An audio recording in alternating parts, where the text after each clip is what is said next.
إن الحمد لله نحمده ونستعينه ونستغفره ونعوذ بالله من شرور أنفسنا ومن سيئات أعمالنا من يهده الله فلا مضل له ومن يضلله فلا هادي له وأشهد أن لا إله إلا الله وحده لا شريك له وأشهد أن محمدا عبده ورسوله صلى الله تعالى عليه وعلى آله وصحبه وسلم تسليما كثيرا أما بعد فأعوذ بالله من الشيطان الرجيم بسم الله الرحمن الرحيم لا أقسم بيوم القيامة ولا أقسم بالنفس اللوامة أيحسب الإنسان أن لن نجمع عظامه بلى قادرين على أن نسوي بنانه بل يريد الإنسان ليفجر أمامه يسأل أيان يوم القيامة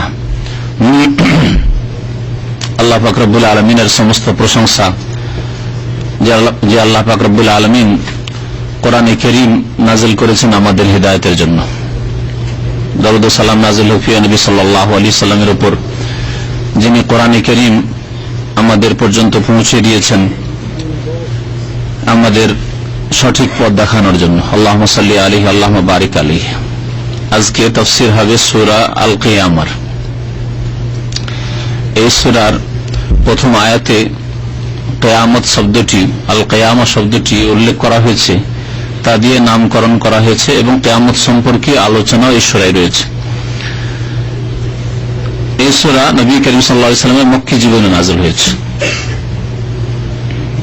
আল্লাহ পাক রব্বুল আলামিন কিয়ামতের দিনের শপথ করেছেন, আর তারপরে শপথ করেছেন মানুষের নফসের, এক শ্রেণীর বা এক ধরনের নফস বা আত্মার। মহান আল্লাহ ইরশাদ করেছেন লা উকসিমু বিয়াউমিল কিয়ামাহ, আমি শপথ করি কিয়ামতের দিবসের। এই কসমগুলির আগে যে লাগুলি ব্যবহার হয়েছে সেগুলির নায়ের অর্থ হবে না, এই জন্য কিছু তাফসীরকারগণ জায়েদা বলেছেন, মানে অতিরিক্ত লা, কিন্তু কোরআনে কারীমে কোন জিনিস অতিরিক্ত নেই, মনে রাখতে হবে। এই জন্য অন্যান্য তাফসীরকারগণ বলছেন যে না, এটি অতিরিক্ত না, বরং এটি কসমের তাগিদের জন্য, কসমকে আরো প্রকট করার জন্য, বলিষ্ঠ মজবুত করার জন্য। লা উকসিমু বিয়াউমিল কিয়ামাহ, আমি কসম করি কিয়ামতের দিবসের। আল্লাহ পাক কিয়ামতের দিবসের কসম করে বলছেন, তাহলে যেসব বিষয় বা যেসব বস্তুর আল্লাহ কসম করেছেন সেগুলির গুরুত্ব আছে। আল্লাহ পাক তার মখলুক থেকে যেসব গুরুত্বপূর্ণ বিষয় বা বস্তু তার কসম করেছেন কোরআনে কারীমে। আমাদেরকে একমাত্র আল্লাহ পাকের কসম করতে হবে, কারণ আমরা আল্লাহ পাকের বান্দা, মখলুক। আমরা যদি আল্লাহ ছাড়া অন্যের কসম করি তাহলে তা হবে শিরক। আল্লাহ পাক রব্বুল আলামিন কসম করেছেন যখন তার সৃষ্টির মধ্য থেকে, তাহলে সেটি গুরুত্বপূর্ণ বিষয়। কিয়ামতের দিন হক এবং বাতিলের চূড়ান্ত ফয়সালা হবে। দুনিয়াতে যতই আল্লাহ পাক রব্বুল আলামিনের ভালো মন্দ এসে থাকবে আল্লাহর পক্ষ থেকে, অর্থাৎ সৎ লোকদের জন্য আল্লাহ পাকের নিয়ামত, ইজ্জত, এবং অসৎ লোকদের পরিণাম যে খারাপ, রাসূলুল্লাহ সাল্লাল্লাহু আলাইহি সাল্লামের অবস্থা এবং আবু জাহেলের অবস্থা। কিন্তু চূড়ান্ত ফয়সালা দুনিয়ায় তারপরেও অনেক ক্ষেত্রে হয় না। চূড়ান্ত ফয়সালা যেখানে হক এবং বাতিল সুস্পষ্ট হয়ে যাবে, আর বাতিল পন্থীদেরকেও মানতে হবে যে হক তোমাদের সাথে, হক পন্থীদেরকে বলতে হবে। কিন্তু দুনিয়ায় বাতিল পন্থী কখনো এই কথা একমত হয়ে বলছে না যে না হক তোমাদের সাথে, না হক আমাদের সাথে। তাহলে দুনিয়ায় হক বাতিলের চূড়ান্ত ফয়সালা হয় না। যদি অনেককে আল্লাহ পাক হক বোঝার তৌফিক দিচ্ছেন, সত্যকে অনুধাবন করার তৌফিক দিচ্ছেন, তারা হিদায়াত হয়ে যাচ্ছে, কিন্তু অধিকাংশই পথভ্রষ্ট হয়ে দুনিয়া থেকে চলে যাচ্ছে। এই জন্য কিয়ামতের দিন হচ্ছে গুরুত্বপূর্ণ দিন, যে দিন আল্লাহ পাক মীমাংসা করবেন, ফয়সালা করবেন। লা উকসিমু বিয়াউমিল কিয়ামা, আমি কসম করি কিয়ামতের দিনের। ওয়ালা উকসিমু বিন-নাফসিল লাওয়ামা, এবং আমি আরো শপথ করি তিরস্কারকারী আত্মার, অথবা ধিক্কার দানকারী আত্মার, এই অর্থ করেন, একই উদ্দেশ্য। লাওয়ামা মালামত থেকে, লামা ইয়ালুমু মানে যেটা খুব সহজ ভাষা মালামত করা, মানে তিরস্কার করা, ধিক্কার দেওয়া বলা হয়। তিরস্কার দেওয়া অন্য কেউ হয়, কোন কেউ ভুল করেছে তাকে আপনি তিরস্কার করছেন, আপনার মনের উল্টো কাজ করেছে, ভুল হোক আর যাই হোক, মনের উল্টো কাজ করেছে তাকে আপনি ধিক্কার দিচ্ছেন। আর নিজেকেও ধিক্কার দেয় মানুষ, না দেয় না? নিজেকে ধিক্কার দেয়। আল্লাহ পাক রব্বুল আলামিন ওই সব আত্মার, ওই সব ব্যক্তির নফসের শপথ করেছেন যারা নিজে ভুল করে, অন্যায় করে, পাপ করার পরে নিজেকে ধিক্কার দেয়। তুই কেমন মানুষ এরকম কাজ করলি? তুই একজন মুসলিম, তুই একজন আল্লাহর বান্দা, তোকে একদিন যেতে হবে দুনিয়া থেকে, তোকে কাল কিয়ামতে জবাব দিতে হবে। এরকম কাজ করলি, তুই ভুল করলি, নামাজ ছেড়ে দিলি, কিয়ামতের দিন তোকে প্রথম নামাজের হিসাব দিতে হবে। তুই জিনা করলি, জাহান্নামে তোকে যেতে হবে। এই যে ধিক্কার, যদি নফস ধিক্কার দেয়, নিজেকে নিজে ধিক্কার দেয়, তাহলে এই নফসকে বা এই আত্মাকে, এই ধরনের মানুষদের আত্মাকে বলা হয় আন-নাফসুল লাওয়ামা। স্পষ্ট না?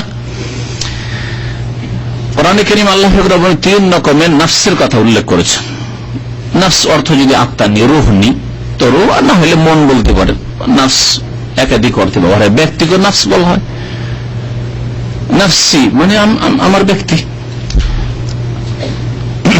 তো নফস মানে আত্মা নিয়ে আমরা 3 ভাগে ভাগ করতে পারি কোরআনে কারীমে, যেহেতু আল্লাহ পাক রব্বুল আলামিন 3টি গুণ বর্ণনা করেছেন নফসের। কোরআনে কারীমের একটি আয়াতে রয়েছে আমপারার, ইয়া আইয়াতুহান নাফসুল মুতমাইন্নাহ ইরজিই ইলা রাব্বিকি রাদিয়াতান মারদিয়া ফাদখুলি ফি ইবাদি ওয়াদখুলি জান্নাতি। হে প্রশান্ত আত্মা, এখানে নফসের সিফাত গুণ কি লাগানো হয়েছে? আন-নাফসুল মুতমাইন্না বলা হয়েছে। প্রশান্ত আত্মা, যে প্রশান্ত, দিনের উপর অটল, এই জন্য তার মানসিক শান্তি, সার্বিক শান্তি, দুনিয়ারও শান্তি, অল্পতে তার পরিতুষ্টি এবং আখিরাতের শান্তি। আন-নাফসুল মুতমাইন্না। এই নফস কাদের? যারা সর্বদা সৎ কাজ করে, পাপের দিকে মুখ উঠায় না, অন্যায় কাজ করে না, গুনাহ করে না, ফরজ ওয়াজিব ছাড়ে, আর না হারাম নাজায়েজ অপছন্দনীয় কাজ করে। এদের নফস হচ্ছে নফস মুতমাইন্না, যাদের সম্পর্কে আল্লাহ পাক বলেছেন যে তারাই পুরস্কৃত। সূরা ফাতিহা আল্লাহ পাক তাদের কি বলেছেন? সিরাতাল্লাযীনা আনআমতা আলাইহিম। আল্লাহ ওদের পথ দেখাও যাদেরকে তুমি পুরস্কৃত করেছো, তাদেরকে পুরস্কার দিয়েছো। তারা কারা? এর তাফসীর, পুরস্কৃত কারা, এই কথা সূরা ফাতিহা বলা হয়নি, অন্য আয়াতে আবার বলা হয়েছে। সেই আয়াত হচ্ছে ওয়ামান ইউতিল্লাহ ওয়া রাসূলা, যারা আল্লাহ এবং রাসূলের আনুগত্য করে, আল্লাহ এবং রাসূলের কথা মোতাবেক চলে, আদর্শ মোতাবেক চলে, আল্লাহ এবং রাসূলের দেওয়া পথের উপর চলে। ফাউলাইকা মাআল্লাযীনা আনআমাল্লাহু আলাইহিম, এরা কাদের সাথে থাকবে? যাদেরকে আল্লাহ কি করেছেন? পুরস্কৃত করেছে। এই যে পুরস্কৃত, পুরস্কৃত কারা? যারা আল্লাহর আনুগত্য করবে। তাদেরই ব্যাখ্যা হচ্ছে, তাদের প্রথম সারি হচ্ছেন আন-নবিয়্যুন মিনান নবিয়্যিনা, নবীগণ, ও সিদ্দিকিন, অতি সত্যবাদী যারা, ও শুহাদা, এবং শহীদগণ বা ওলামাগণ। শহাদার 2টি তাফসীর, এক হচ্ছে শহীদের জামা শহাদা, মানে হচ্ছে শহীদ, আল্লাহর রাস্তায় যারা জান মাল কোরবানি করে দিয়েছে, আর আরেক শহীদ মানে যারা সাক্ষী দেবেন কাল কিয়ামতে, বা আল্লাহর একত্বের সাক্ষী দিয়ে থাকেন। আল্লাহ পাক কোরআনে কারীমে বলেছেন, শাহিদ আল্লাহু আন্নাহু লা ইলাহা ইল্লাহু ওয়া উলুল ইলমি কায়িমান বিল কিসত। আল্লাহ পাক সাক্ষী দেন স্বয়ং যে আল্লাহ ছাড়া কেউ মাবুদ নেই সত্য। শাহিদ আল্লাহু আন্নাহু লা ইলাহা ইল্লাহু, আর কি? ওয়াল মালায়েকা, ফেরেশতাগণ, ওয়া উলুল ইলম, এবং ওলামাগণ, ইলমওয়ালারা, আলেম।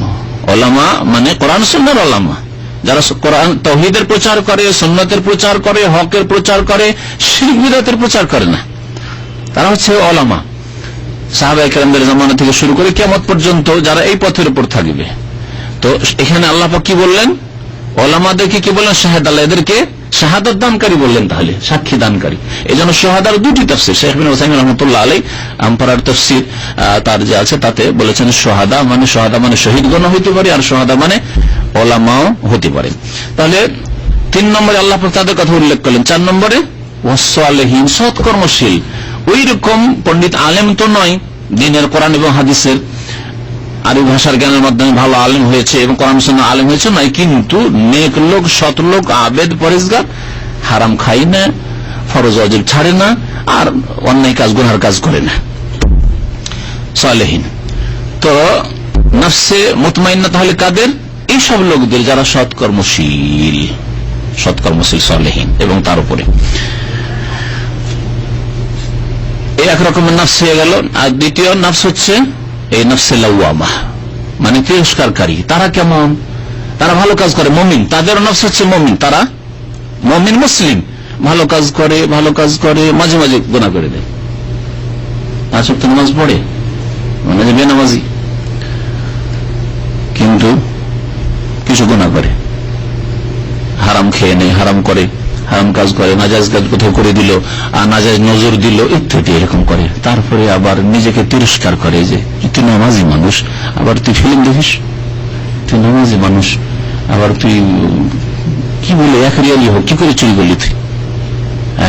এই যে ধিক্কার দেয় নিজেকে, নিজের মনকে নিজে ধিক্কার দেয়। চোর চুরি করার পর নিজেকে ধিক্কার দেয় যে তুই এই রুজি পেয়েছিলি, এই চুরি করা রুজি, বেঈমানি আত্মসাৎ করা, টাকা নিয়ে যে পালিয়ে গেল আপনার কাছ থেকে ধার নিয়ে, মাঝে মাঝে যদি তার মধ্যে ঈমান থাকে, মুমিন হয়, তাহলে ধিক্কার দিবে যে এই কাজটি পেয়েছিলি, মানুষের বেঈমানি করে এসেছিস তুই। যদি এইরকম কমপক্ষে ধিক্কার থাকে, তাহলে সে মুমিন, নিজেকে তিরস্কারকারী, তার মধ্যে কিছু সততা আছে, ঈমান আছে, নফসে লাওয়ামা বলা হয়েছে। তৃতীয় প্রকারের আত্মা হচ্ছে আন-নাফসুল আম্মারা বিসসু। আল্লাহ পাক রব্বুল 13 পারার প্রথম আয়াত, ওমা উবাররিউ নাফসি, সূরা ইউসুফে, ওমা উবাররিউ নাফসি, আমি নিজেকে পাপমুক্ত মনে করি না। ইন্নান নাফসা লাআম্মারাতুম বিসসু, কারণ মানুষের নফস সব সময় গুনার কাজে আদেশ করতে থাকে, আম্মারা বেশি বেশি আদেশ করতে থাকে। তাহলে যেই নফস, যে আত্মা খালি গুনারই হুকুম করতে থাকে, শুধু শুধু গুনার দিকেই টেনে নিয়ে যেতে থাকে, সবসময় গুনার ধান্দা শুধু, কখনো নামাজের কথা মনে আসলো না, কখনো কিছু দিন শিখতে হবে, আল্লাহকে জানলাম না, আল্লাহ রসুলকে জানলাম না, দিন সম্পর্কে কোনো জ্ঞান আমার নেই, কখন আমি ফিকির করলাম যে আমি যে মুসলিম পরিবারে জন্ম নিয়েছি, আমি মুসলিম হয়ে বাঁচবো, এইরকম ফিকির নেই। এই জন্য শেখ ইসলাম মোহাম্মদ আব্দুল্লাহ রহমতুল্লাহ আলাই ঈমান ভঙ্গকারী 10টি বিষয়ের একটি বিষয় উল্লেখ করেছেন যে যেই ব্যক্তি জন্মগত মুসলমান, কিন্তু কোনদিন মাথা উঠিয়ে দেখলো না, চিন্তা করে যে আমি মুসলিম, তো আমার করণীয় কি, আমার কিছু করণীয় আছে, নামাজ, রোজা, হজ, যাকাত, মাতা পিতার সেবা, দান, খায়রাত, আল্লাহর দিনে কিছু অংশ রাখা, দিনের খিদমতে কিছু অংশ আছে, আমার সৎ কাজে কিছু অংশ আছে না, কোনদিন করলো না, সে মুসলিম নয়, যদিও মুসলিম পরিবারে জন্ম নিয়েছে।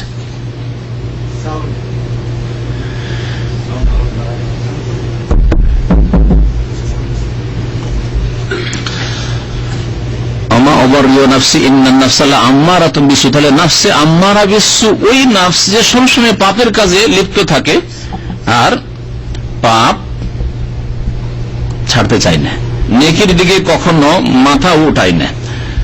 তাহলে এই শ্রেণী নফস কাফেরদের নফস, কাফেরদের আত্মা। আর মুসলিম যারা নামে মাত্র মুসলিম, কখনো দিনের ফরজ অজিবের কথা কোনোদিন চিন্তা করল না, হারাম থেকে, সুদ, ঘুষ, জেনা, ব্যভিচার, হারাম অন্যায় কাজ থেকে বাঁচবো, এ কথা আর কোনোদিন চিন্তা হলো না। তাহলে ওদের নফস হচ্ছে নফসে আম্মারা, পাপিষ্ঠ আত্মা। আল্লাহ পাক রব্বুল এখানে মধ্যম শ্রেণীর আত্মার শপথ করেছেন, ওয়ালা উকসিমু বিন-নাফসিল লাওয়ামা, আমি শপথ করছি তিরস্কারকারী বা ধিক্কার দানকারী আত্মার।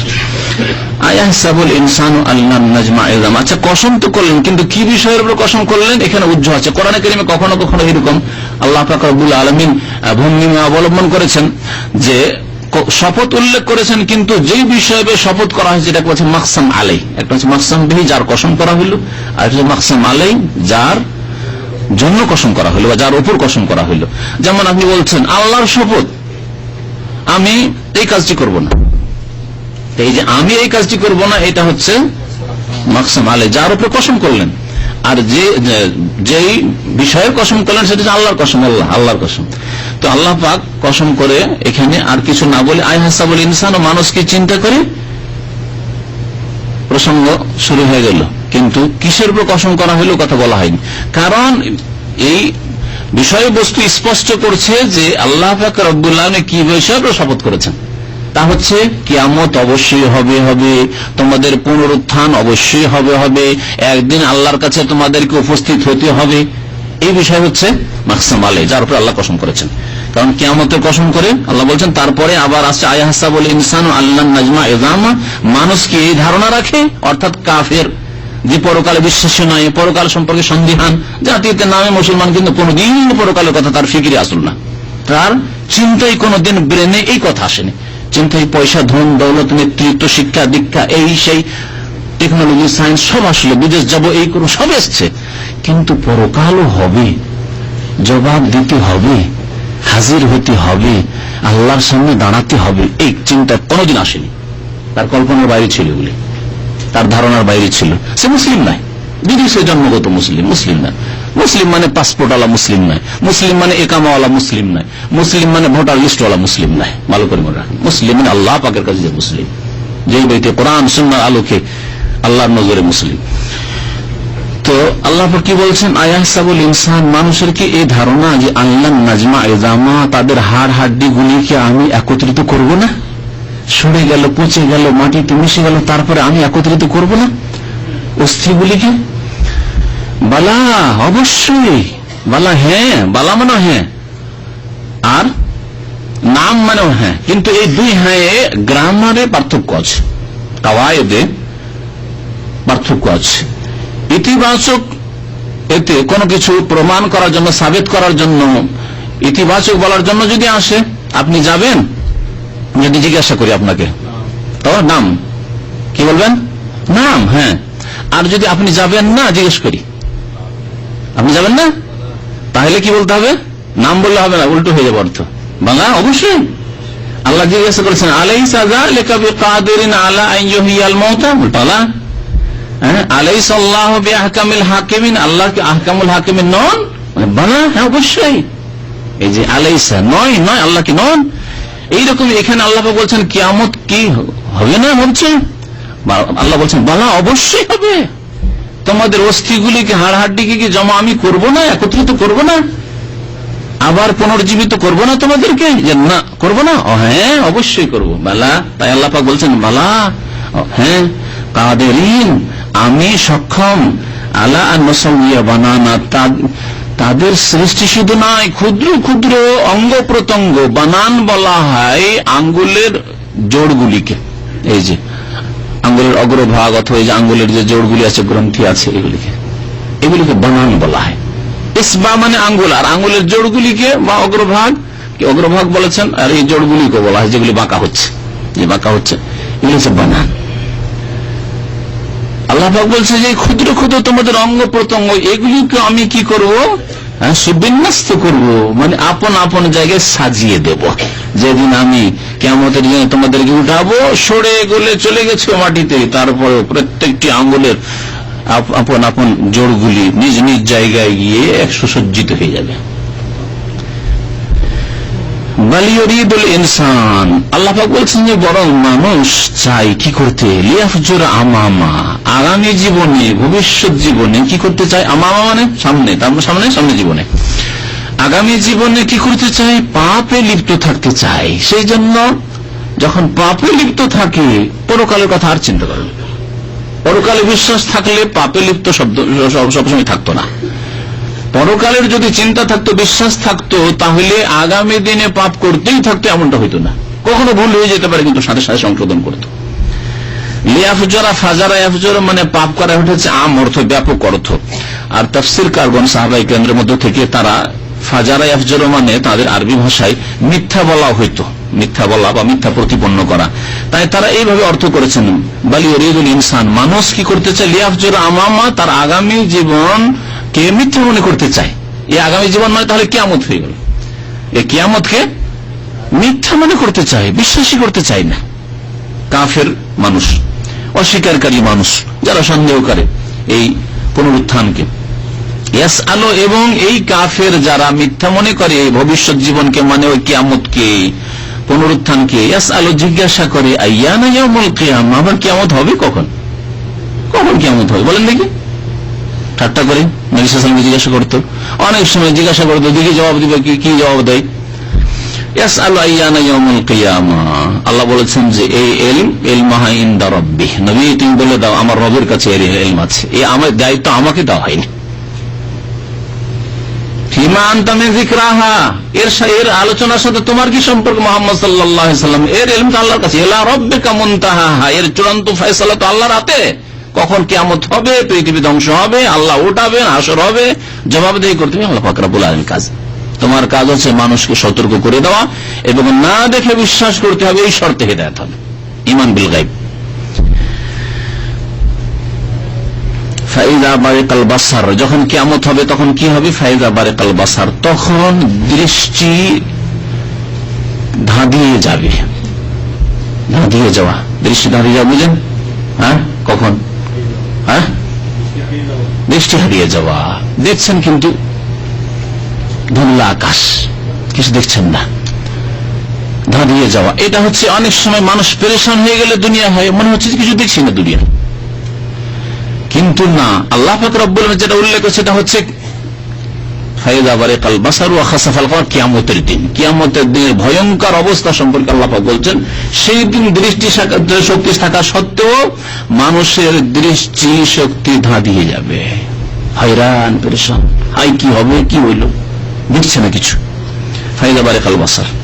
আর কি হবে? ওয়া খাসাফাল কমার, এবং চন্দ্র আলোহীন হয়ে যাবে। চাঁদকে আল্লাহ পাক আলোহীন করে দিবেন। ইযা শামসু কুবিরাত, এইরকমই সূর্যকে আল্লাহ, সূর্যের আলো আল্লাহ ছিনিয়ে নেবেন, অন্ধকার হয়ে যাবে। ওয়া জুমিয়া শামসু আল কমার, এবং আল্লাহ পাক বলছেন যে সূর্য এবং চন্দ্রকে একত্রিত করে দেওয়া হবে, মিলিয়ে দেওয়া হবে। কিয়ামতের আগ পর্যন্ত চন্দ্র সূর্যকে পাবে না, চন্দ্র সূর্যকে স্পর্শ করতে পারবে না, সূর্য চন্দ্রকে স্পর্শ করতে পারবে না। আল্লাহ পাক সূরা ইয়াসিন বলেন, লা শামসু ইয়ামবাগি লাহা আন তুদরিকাল কমার ওয়ালাল লাইলু সাবিকুন নাহার কুল্লুন ফি ফালাকিন ইসবাহুন। আল্লাহ পাক সায়েন্স উল্লেখ করেছেন। এই আয়াত নিয়ে যারা বৈজ্ঞানিক গবেষণা করেছেন, লা শামসু ইয়ামবাগি লাহা আন তুদরিকাল কমার, সূর্যের পক্ষে সম্ভব নয় যে আন তুদরিকাল কমার, কোনদিন চাঁদকে সে গিলে নিতে পারে, পেয়ে যেতে পারে, গ্রাস করে নিতে পারে, তার সাথে মিলিত হতে পারে না।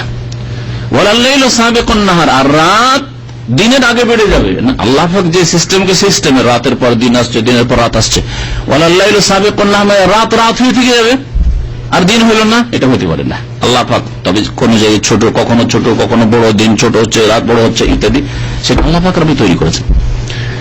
কুল্লুন ফি ফালাকি ইয়াসবাহুন, প্রত্যেকটি সূর্য, চন্দ্র, তারকা, গ্রহ ফি ফালাকি, নিজ নিজ কক্ষে তারা সাঁতার দিচ্ছে, আপন আপন কক্ষে, আপন গতিতে চলতে আছে। চলতে চলতে গিয়ে চাঁদ আর সূর্যের অ্যাক্সিডেন্ট হয়ে যাবে গিয়ে, এমন হবে না, আল্লাহ পাক রব্বুল বলেছেন। কিন্তু যেদিন কিয়ামত হবে, এই হবে, এই কথা এখানে উল্লেখ করা। ও জমিয়া শামস, সেই দিন সূর্য চন্দ্রকে একসাথে করে দেওয়া হবে আর আলোহীন করে দেওয়া হবে। তারপরে কি করা হবে? বাকি অংশটুকু নবী করিম সাল্লাল্লাহু আলাইহি ওয়াসাল্লামের একটি হাদিস আছে, ইন্নাশ শামসা ওয়াল কামারা ইউকাওয়িরান ফিন্নার, সূর্য এবং চন্দ্রকে আলোহীন করে দিয়ে জাহান্নামে ফেলে দেওয়া হবে। সুবহানাল্লাহ। সূর্য কত বড় আজকালকার বিজ্ঞান আপনারা জানেন, চন্দ্র কত বিশাল, আর চন্দ্রের চাইতে সূর্য কত বড়। এই সূর্য চন্দ্র দুটোকে জাহান্নামে নিক্ষেপ করে দেওয়া হবে, আর জাহান্নামে সামান্য একটা অংশ নিক্ষেপ যাবে, গিয়ে পড়বে আর জ্বলবে। সুবহানাল্লাহ। তাহলে জাহান্নাম কত বড়, আল্লাহু আকবার, জাহান্নাম কত বড় চিন্তা করেন।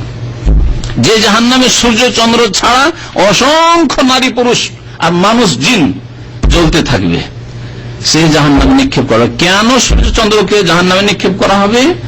অগ্নি পূজক যারা সূর্যের পূজারী, যারা চন্দ্রের পূজারী, যারা চাঁদ মামার পূজারী। আমাদের দেশে মুসলিমরা চাঁদ মামা বলে, এখানে এর রহস্য উদ্ঘাটন করার প্রয়োজন রয়েছে। চাঁদকে কেন মামা, কেন খালা বলে না, কেন চাচা বলে না, কেন বাপ বলে না? এগুলি শিরকি কথা, শিরকি কথা।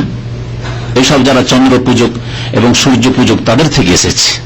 চাঁদ মামা টিভি দিয়ে যা ছোটকাল আমরা কত যে বলেছি আর শুনেছি, আল্লাহ মাফ করে, ছোটকালের কথা বলছি না। আপনাদের অঞ্চলে নাই? হ্যাঁ হ্যাঁ, সুবহানাল্লাহ। তো সেই দিন জাহান্নামে সূর্য চন্দ্রকে নিক্ষেপ করে দেওয়া হবে। কেন? যাতে করে ওই মুশরিকদেরকে, অগ্নি পূজকদেরকে, যারা চাঁদ সূর্যের পূজা করেছে, যারা পৌত্তলিক, তাদেরকে দেখিয়ে দেওয়া হবে তোমাদের উপকার করা তো দূরের কথা, তোমরা তো জাহান্নামে যাবেই যাবে। দেখো তোমাদের আগে চন্দ্র সূর্যকে আগে ফেলে দেওয়া হয়েছে জাহান্নামে, আর তোমাদের চোখের সামনে জ্বলছে, দেখো এখন তোমরা নামো। জি, আল্লাহ পাক কোরআনে কারীমের আয়াতে বলেছে ইন্নাকুম ওয়া মা তা'বুদুনা মিন দুনিল্লাহি হাসাবু জাহান্নাম, নিশ্চয় তোমরা ইন্নাকুম ওয়া মা তা'বুদুনা মিন দুনিল্লাহ, আল্লাহকে বাদ দিয়ে যেসবের ইবাদত পূজা করেছিলে, তোমরা উপাসনা করেছিলে, কোথায় হবে আর কি হবে? হাসাবু জাহান্নাম, জাহান্নামের জ্বালানি হবে, ইন্ধন হবে।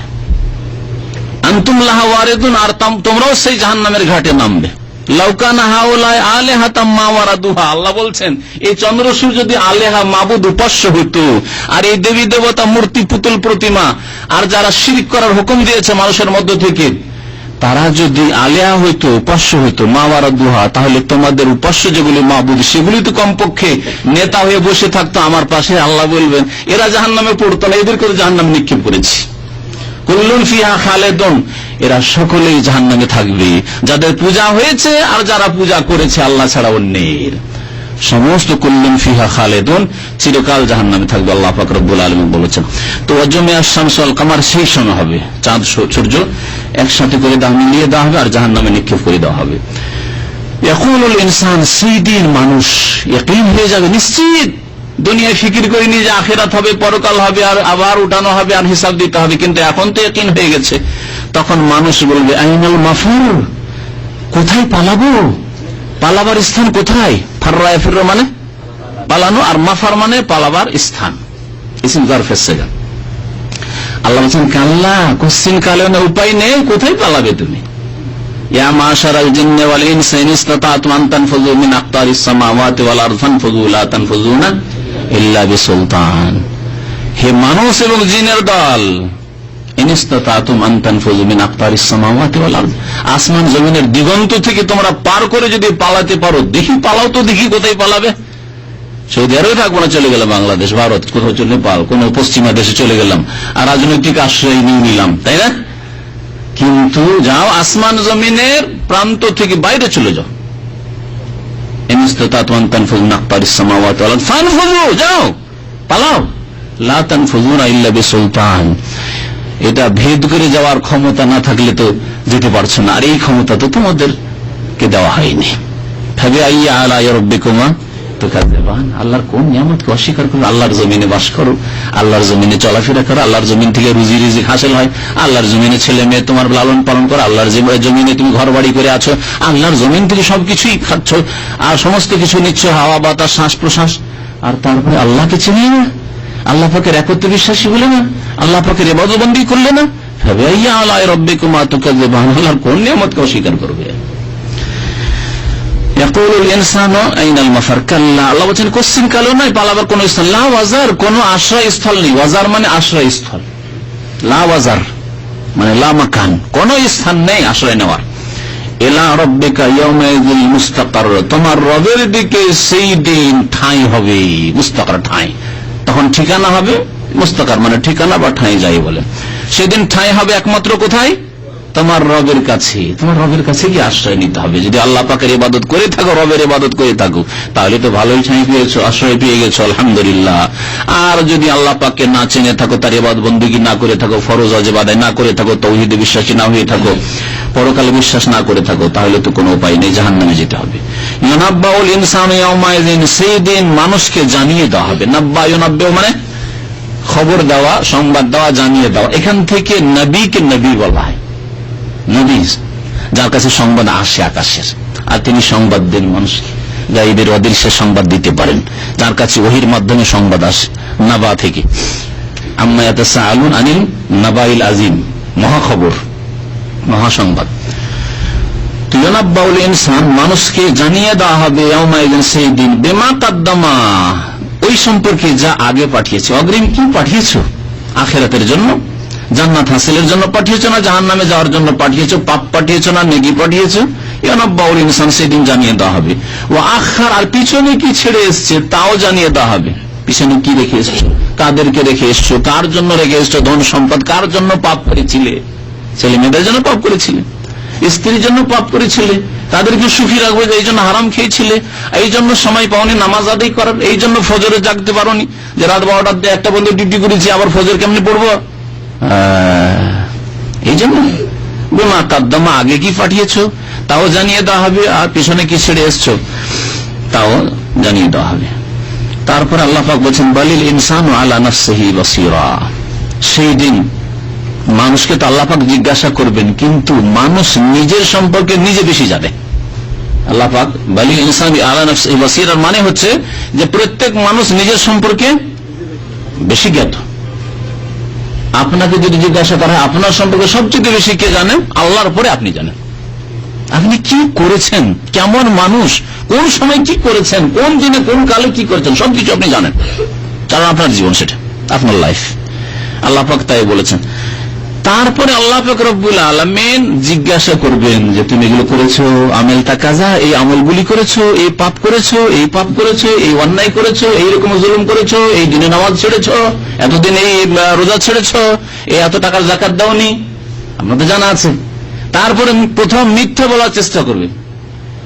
নতুন আসামিকে যখন থানায় ধরে নিয়ে যাওয়া হয় বা জেলে নিয়ে যাওয়া হয়, যখন তদন্ত চলে তাদের, তখন প্রথম মিথ্যা বলে অস্বীকার করার চেষ্টা করে। মিথ্যা বলার পরে বেশ কিছু সাক্ষী প্রমাণ যখন এমন হয়ে গেল আর মিথ্যা বলতে পারছে না, তখন ওটাকে হালকা করার চেষ্টা করে, না না না আমার এই উদ্দেশ্য ছিল, আমি আসলে এই জন্য করেছিলাম, তাই না?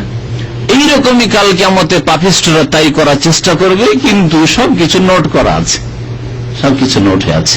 আর নোটের উপরে আল্লাহ পাক তার শরীরের অঙ্গ প্রত্যঙ্গে আল্লাহ ক্ষমতা দিয়ে রেখেছে, তারা তার বিরুদ্ধে বলতে শুরু করবে। হ্যাঁ, ইয়াউমা তাশহাদু আলাইহিম আলসিনাতুহুম ওয়া আইদিহিম ওয়া আরজুলুহুম বিমা কানু ইয়ামালুন। সেদিন সাক্ষী দিবে, আল্লাহ পাক বলছেন কিয়ামতের দিন সাক্ষী দিবে। হ্যাঁ বলেন, ইয়াউমা তাশহাদু আলাইহিম আলসিনাতুহুম, জবান সাক্ষী দিবে তাদের বিরুদ্ধে, আইদিহিম হাত সাক্ষী দেবে, পা সাক্ষী দিবে। এই আয়াতে আল্লাহ পাক রব্বুল আলামিন কয়েকটি সাক্ষীর কথা বলেছেন, আর অন্যান্য আয়াতে আল্লাহ পাক চামড়া, শরীরের চামড়া সাক্ষী দেবে কথা বলেছেন। আর সে জিজ্ঞাসা রে তুই তো আমার চামড়া রে, আমার শরীর অঙ্গ প্রত্যঙ্গ, আমার বিরুদ্ধে কেন সাক্ষী দিচ্ছিস?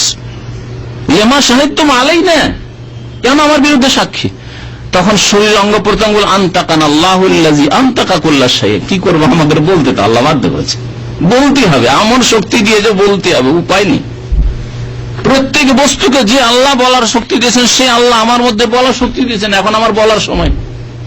কিন্তু আমার পাকে তুমি গুনার দিকে নিয়ে গেছো, হাঁটিয়ে জেনার কাজে নিয়ে গেছো, মদ খেতে নিয়ে গেছো, এই নোংরা কাজে নিয়ে গেছো, এই পাকে মসজিদে নিয়ে যাওনি, এই হাতকে খারাপ কাজে ব্যবহার করেছো, ভালো কাজে ব্যবহার করনি, এই জবানকে খারাপ কাজে ব্যবহার করেছে, মোবাইল দিয়েছি, মোবাইলের নিয়ামত আর জবান চলছে অবৈধ সম্পর্ক, যুবতীর সাথে হারাম সম্পর্ক, নিজের স্ত্রীর সাথে কথা বলতে চাইনি তো, বিয়ে করনি তুমি, বদমাইশি করেছো সারা জীবন, সাক্ষী দেবে বিরুদ্ধে।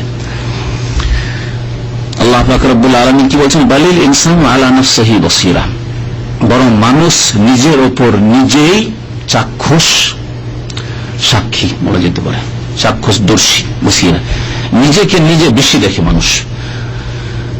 ওয়ালাউ আলকা মাযিরা, যদিও সে অনেক অজুহাত করবে, অনেক বাহানা করবে। ওয়ালাউ আলকা, যদি আলকা মানে নিক্ষেপ করা, সে বাহানা করবে, বাহানা নিক্ষেপ করা মানে বাহানা করবে। মাযিরও, মাযিরাতুনের যেমন অনেক বাহানা, এক বাহানা নয়, অনেক বাহানা আল্লাহর কাছে করবে। এই বাহানা করে হয়তো আমি এখানে ছুটে যাবো, এই বাহানা করলে আমি মুক্তি পাবো, এই বাহানা করলে রেহাই পেয়ে যাবো। ওয়ালাউ আলকা মাযিরা, যদিও অনেক ওজর পেশ করবে, বাহানা পেশ করবে।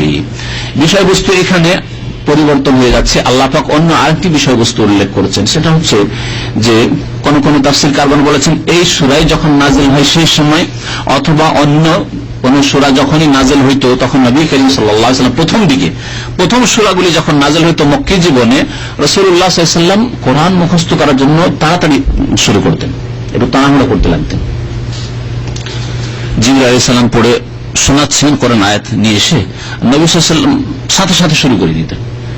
আয়াত শেষ হয়ে যাক বা যতটি আয়াত নাযিল হচ্ছে সবগুলি পড়ে শুনিয়ে দিক জিবরাইল আলাইহিস সালাম, তারপরে বলবো না, ওর অপেক্ষায় থাকতেন না, একটি আয়াত শুনলেই তারপরে বলতে শুরু করতেন। এটা হচ্ছে কি যে বলতে শুরু করেছেন, হয়তো আর এক আয়াতে চলে গেছেন জিবরাইল আলাইহিস সালাম, এবং নবী সাল্লাল্লাহু আলাইহি ওয়াসাল্লাম পেরেশান হয়ে যেতেন, কি জানি কোনো আয়াত ছুটে না যায়, সেজন্য তাড়াতাড়ি করে আমি বলার চেষ্টা করি, ফলো করার চেষ্টা করি তাকে। এই যে জলদি করতেন আয়াতগুলি পড়ার ক্ষেত্রে, জিবরাইল আলাইহিস সালামের সমস্ত আয়াত শুনিয়ে দেওয়ার আগেই আল্লাহ পাক বললেন, না তুমি এত পেরেশান করিও না, আর এত জলদি করিও না, বরং ধীর স্থিরতার সাথে আরামে শুনে নাও। আগে জিবরাইল আলাইহিস সালাম কি পড়ে শোনালেন, তারপরে মুখস্থ করিয়ে দেওয়া আমার কাজ। সংরক্ষণ করা, হেফাজত করা এই কোরআনুল কারীমের একটি আয়াত যাতে করে না ছুটে যায়, এই কাজ আমি আল্লাহ রাব্বুল আলামিন, হে মুহাম্মদ তোমাকে বলছি আমার কাজ। এই প্রসঙ্গে আয়াত নাযিল হল। আল্লাহ পাক রব্বুল আলামিন বলছেন, লা তুহাররিক বিহি লিসানাকা। দেখেন কিয়ামতের আলোচনা ছিল, হঠাৎ করে আলোচনা কোরআন কারীমের মুখস্থ করা আর হেফাজতের চলে আসলো। বলছে লা তুহাররিক বিহি লিসানাকা, হে নবী আপনার জিহ্বাকে আপনি বেশি নড়াবেন না, কারণ তাড়াতাড়ি করে জিহ্বা নড়িয়ে মুখস্থ করেন। এই যে বলেন তাড়াতাড়ি বললে জিহ্বা বেশি নড়ে, এইরকম শুরু করে দেন নবী করিম সাল্লাল্লাহু আলাইহি ওয়াসাল্লাম, লিতাজালা বিহি, যাতে আপনি কোরআনকে জলদি মুখস্থ করে নিতে পারেন। কোরআনের জন্য কোরআন মুখস্থ করার জন্য আপনি তাড়াহুড়া করার উদ্দেশ্যে আপনি জবান বেশি নড়াচড়া করিয়েন না, কারণ ইন্না আলাইনা জামআহ, কারণ আমার দায়িত্ব হচ্ছে জামআহু, তা সংরক্ষণ করা, তা সংকলন করে দেওয়া, একসাথে করে দেওয়া। ওয়া কোরআন, এবং কিরাত, কোরআন মানে কিরাত। আল কোরআনুল কারীম যে কোরআন বলা হচ্ছে, কারা ইয়াকরাউ কিরাতান মাসদার, আর কারা ইয়াকরাউ কোরআনান মাসদার। যারা নাহু সরফ বুঝেন তাদের জন্য বলছে এই গ্রামার। তো এখানে কোরআন মানে কিরাতাহু, সংরক্ষণ করা আমার দায়িত্বে, ওয়া কোরআন মানে ওয়া কিরাতাহু, এবং তা পড়িয়ে দেওয়া, পাঠ করিয়ে দেওয়া, এই দায়িত্ব আমার। আল্লাহ পাক এই দায়িত্ব নিয়েছেন। অন্য আয়াতে আল্লাহ পাক বলছেন, ইন্না নাহনু নাযালনা যিকরা, নিশ্চয় আমি আজ জিকির নাযিল করেছি। জিকির কোরআন এবং হাদিস। প্রথম জিকির হচ্ছে কোরআন, ওয়া ইন্নাহু লাযিকরুন লাকা ওয়া লিকাওমিকা। আল্লাহ বলেন, হে নবী এই আল কোরআন তোমার জন্য উপদেশ জিকির, এবং তোমার জাতির জন্য জিকির উপদেশ। ওয়া সাওফা ইউসআলুন, এবং শীঘ্রই তাদেরকে আল কোরআনের হক সম্পর্কে জিজ্ঞাসা করা হবে, যে তোমাদের হিদায়াতের জন্য, তোমাদের আলো দেওয়ার জন্য, তোমাদের নূর দেওয়ার জন্য, তোমাদেরকে সঠিক পথ দেখার জন্য, তোমাদেরকে ভালো মানুষ তৈরি করার জন্য কোরআন নাযিল করেছিলাম, এই সম্পর্কে কি করেছো জিজ্ঞাসা করা হবে। তো আল্লাহ পাক কি বলছেন, ফাইজা কারানাহ, তারপরে বলছেন যখন আমি পড়িয়ে দেব। আমি যখন পড়বো মানে আমি আমার জিবরাইল ফেরেশতার মাধ্যমে যখন আমি পড়িয়ে দেব, ফাত্তাবি কোরআনা, যখন জিবরাইল সালাম পড়ে ফারেক হয়ে যাবেন তিলাওয়াত করে, ফাত্তাবি কোরআনা, তখন তার পাঠের তুমি অনুসরণ করিও। ইত্তেবা মানে অনুসরণ করা, আর কোরআন ফাত্তাবি কিরাআতাহু, তার পাঠের, তার তেলাওয়াতের তুমি অনুসরণ করিও। নবী করিম সাল্লাল্লাহু আলাইহি ওয়াসাল্লাম এই আয়াতগুলি নাযিল হওয়ার পর ধীর স্থির ভাবে শুনে নিতেন, পুরো শুরু থেকে 1 আয়াত হোক, 10 আয়াত হোক, সূরা হোক, শুনে নিতেন। আল্লাহ পাক রব্বুল আলামিন এমন স্মৃতি শক্তি দিয়েছিলেন যে শোনার পরে মুখস্থ হয়ে যেত রাসূলুল্লাহ সাল্লাল্লাহু আলাইহি ওয়াসাল্লামের। সুম্মা ইন্না আলাইনা বায়ানা, শুধু তাই নয় যে কোরআন শুধু আমি শুনিয়ে দিলাম ফেরেশতাকে দিয়ে তোমাকে, আর মুখস্থটা হয়ে গেল আর অর্থ বুঝলে না, এমনটাও নয়। যেমন আজকালকার অনেক বিদাতি কোরআন দিয়ে দলিল পেশ করে, অথচ কোরআনে কারীমের ওই আয়াত নবী সাল্লাল্লাহু আলাইহি ওয়াসাল্লামের উপর নাযিল হয়েছে, তিনি ওই আমলগুলি করেননি। যেমন গত 2-1 সপ্তাহ আগে বলেছি যে বিদাতি জিকির আল্লাহ আল্লাহর জিকির, হু জিকির ইল্লাল্লাহর জিকির। নবী সাল্লাল্লাহু আলাইহি ওয়াসাল্লামের উপর উযকুরুল্লাহ ফাযকুরুনি আযকুরকুম, এই আয়াত বহু আয়াত নাযিল হয়েছে, তাই না, জিকিরের। কিন্তু নবী করিম সাল্লাল্লাহু আলাইহি ওয়াসাল্লাম অসম্পূর্ণ বাক্য ছাড়া কোন জিকির করেননি। আল্লাহর জিকির করেননি, ইল্লাল্লাহর জিকির করেননি, আর হু জিকিরও করেননি, ইয়া হক ইয়া হকও জিকির করেন, ইয়া রহিম ইয়া রহমান এসবও জিকির করেননি। সুবহানাল্লাহ বলেছেন, আলহামদুলিল্লাহ বলেছেন, আল্লাহু আকবার বলেছেন, লা ইলাহা ইল্লাল্লাহ বলেছেন, ওয়ালা হাওলা ওয়ালা কুওয়াতা ইল্লা বিল্লাহ বলেছেন। জিকির আল্লাহ পাক বলছেন যে এর বয়ান করে দেওয়া, এর ব্যাখ্যা বিশ্লেষণ করে দেওয়া, এটিও আমি আল্লাহ বলছি আমার দায়িত্ব। তাহলে যেইভাবে আল্লাহ পাক রাসূলুল্লাহ সাল্লাল্লাহু আলাইহি ওয়াসাল্লামকে ব্যাখ্যা করে দিয়েছেন ওহীর মাধ্যমে, ওহী খাফি, ওহী গায়র মাতলু, ওহী দুই রকম, তাই না। তিলাওয়াতের ওহী হচ্ছে আল কোরআনুল কারীম, আল কোরআনুল কারীমের সূরাগুলি, আয়াতগুলি হচ্ছে তেলাওয়াতের ওহী, ওহী মাতলু, যেগুলি আমরা তেলাওয়াত করছি।